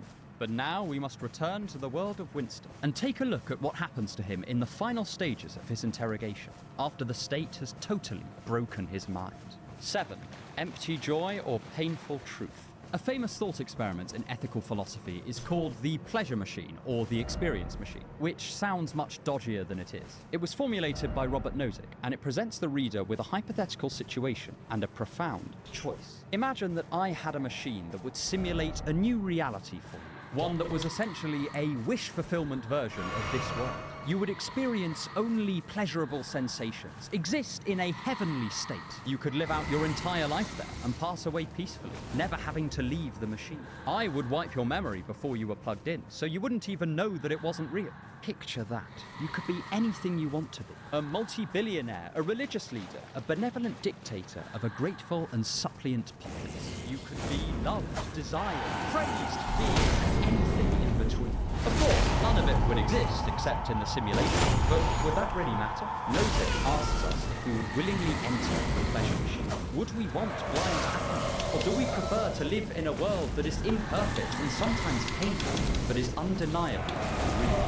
Nozick implied that the answer most people would give to this was no, but I personally think the situation might be a bit more complicated. Sure, I wouldn't want to be plugged into the pleasure machine, but I have a reasonably comfortable life. I've got the standard human social worries and a painful chronic illness, but my life is far from a living hell. If you were to lock me in a basement and torture me for a few weeks and tell me that this would be my life forevermore, then I might reconsider my decision. If the pleasure machine is still available, I would probably opt in. During his stay in the Ministry of Truth, Winston is essentially in a much less pleasant version of Nozick's dilemma. He can live with a minimal amount of contentment, a slightly cushy promotion, and a perfectly average existence in this new world, provided that he wholeheartedly accepts a lie that the party defines what is true. Thus, Winston is presented with one of the most painful choices in fiction. From a principled standpoint, we want Winston to refuse to play ball with the party. We want him to have the strength to spit in O'Brien's face, continue to bear the torture and the question, and become a symbol for the unbreakability of the human spirit. But this is from our own cushy position. I want to go home. Simply reading a book. At the ground level, the situation looks very different. Winston is locked up at the Ministry of Love with no hope of ever escaping. Even if he were to resist, what would be the point in it? He has already lost the ability to pose any material threat to the party. And here he has a shot at reclaiming his life, at slowly reintegrating into this flawed society. What would be gained by him becoming another wrecked corpse amongst millions? It would not bring Big Brother 1 millimeter closer to defeat. Why not give in? It seems like the only way to make the best of a bad situation. This psychological struggle within Winston's mind takes up the whole final third of the novel, and at first this decision might seem puzzling. One of the dominant questions in the book thus far has been what Winston will ultimately do to resist Big Brother. Will he topple the regime? Will he join the rebellious Brotherhood and start a revolution amongst the proles? When he is arrested, the answer to these questions becomes a clear no. But a deeper, personal one remains. Who will win the fight for Winston's mind? And this becomes a conflict not just between Winston and the party, but between Winston's ideals and a rational form of pragmatism. Most of us have these two elements in our decision-making in some way. There is what we would do in a morally ideal world, and what is, morally speaking, expedient to do in this one. This is not the same as a conflict between a moral system and simple self-interest, but it is where our ideals about perfect morality rub up against the messy business of the actual world. For instance, do we join an organization that we think is evil with the hope of reforming it from the inside? On the one hand, in an ideal world, we would not. And if we become part of this organization, we will certainly be contributing towards its immoral aims. But on the other hand, we might be able to prevent the organization from doing even more harm if we were to rise through its ranks. And if we didn't do it, someone else would just take our place anyway. Do we stick to our principles and keep our soul clean at the cost of a world that might actually be worse? Or do we get our own hands dirty in the hope that we can make the best of a bad situation? Winston's predicament cuts to the heart of this conflict. His principles tell him to commit to truth and love no matter what. This is the non-consequentialist portion of his ethical system, the part of his moral compass that is concerned with what his eternal duties are and wanting to hold fast to his ideals in every situation. We could call this his inner cat. It does not want him to break under the stress of torture, because if everyone were able to stick to their guns in the face of the party, then there might be some hope of overthrowing him. Similarly, they don't want to renounce Damn it! Julie, because he gave his word to her that he would never betray her. On the other hand, you have the consequentialist utilitarian side of Winston, and I don't mean that as an insult. This part recognizes that sticking to his principles just isn't accomplishing anything practical. As we've already said, he cannot hope to do any damage to Big Brother now. To the outside world, he has ceased to exist, and he can only be brought back to life at the consent of O'Brien. He can't do any wider good anymore, and why shouldn't he grant himself a small morsel of happiness, since a wish for anything more has now become impossible? If his suffering is now pointless, why can't he bring it to an end? On the other hand, if everyone behaved in this manner, then the party would certainly never topple. Unless people ceased to make the best of a bad situation and dreamed of something more, Big Brother's reign would last forever. In his lecture interpreting Jean-Paul Sartre's essay Existentialism is a Humanism, American philosopher Richard Dawkins puts forward the idea that moral dilemmas are, to a large extent, genuinely intractable. Take the trolley problem, where you have the chance to kill one person to save 5. Do you pull the lever? It is easy to say yes, but could you really live with yourself having caused a person's demise? Could you watch 5 people die, knowing that you could have saved them? When the chips are down, either option seems almost unlivable. So Winston's dilemma brings into stark relief the difficulty of making moral choices, especially when the penalties for those choices in either direction are unspeakably harsh. It is all very well telling people to be brave in the face of adversity, but if their resistance isn't achieving anything, isn't the best thing for them to do to just give in? They can go back to living in a pale imitation of No's expectation, what are they doing? obtaining a tiny bit of happiness in exchange for their principles. On the other hand, could they live with themselves afterwards? It is an impossible choice, and that is what makes it so compelling. Of course, Winston does eventually betray Julia and falls perfectly in line with the party. In the final lines of the novel, we see Winston sitting in a coffee shop while a report from the front lines blares on a telescreen. Winston is roused by the victory of the brave Oceanic troops and what they have accomplished. He is filled with a sense of ecstasy and pride. He imagines he is with crowds of ordinary citizens cheering on their brave soldiers. But then his mind shifts and he is back at the Ministry of Love. But now he no longer views it as a place of torture, but instead one that helped him win the final victory over his own mind. He realizes that all it had been doing is teaching him how to be happy and content in this world. He starts to recognize what happened to him as a kindness, freeing him from the cruel trappings of his own ideals that kept him so miserable for so long. Finally, as tears of joy run down his face, he declares that he loves Big Brother. Winston has made his choice, and can we really blame him? But there is one feeling that truly pervades 1984. and it's one that we're all sadly familiar with. 8. Helplessness and hopelessness. A friend of mine who's a psychotherapist once described helplessness as the most dangerous human emotion. They were almost certainly being somewhat tongue-in-cheek, but there is a harsh glint of reality behind their words. It turns "this is a crap situation" into "this is a crap situation and I can't do anything about it." It transforms what would be temporary misery into an eternity of waist-high shit to wade through, with no end in sight. At least, no end that you can bring about.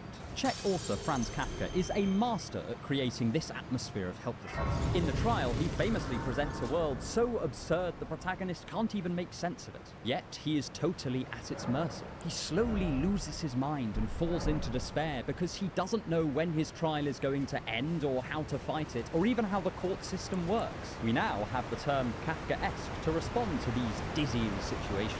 But where Kafka presents an almost spiritual form of helplessness, where logic itself seems to break down, the form Orwell focuses on is depressingly down to earth. One of the most troubling things about the world of 1984 is the disempowerment of its people. The majority of the population, which form the proles, are kept too poor, destitute and misinformed to ever have the power or will to change things. The outer party knows enough that some of them might develop a willingness to rebel, but that is where the thought police and the surveillance state come into play. It is not even clear how much power the average inner party member has. We know they're entitled to certain privileges, like servants and the ability to turn their telescreens off. But we also know that certain members of the inner party have been purged in the past. Presumably, Big Brother himself has the ability to change things, but we don't even know if he exists except as an abstract idea. The only power anyone has is the ability to look at the class beneath them with a form of vague contempt. So O'Brien views the outer party as stupid and potentially treacherous. Most of the outer party consider the proles as barely human, and the proles don't even have the luxury of noticing their own powerlessness.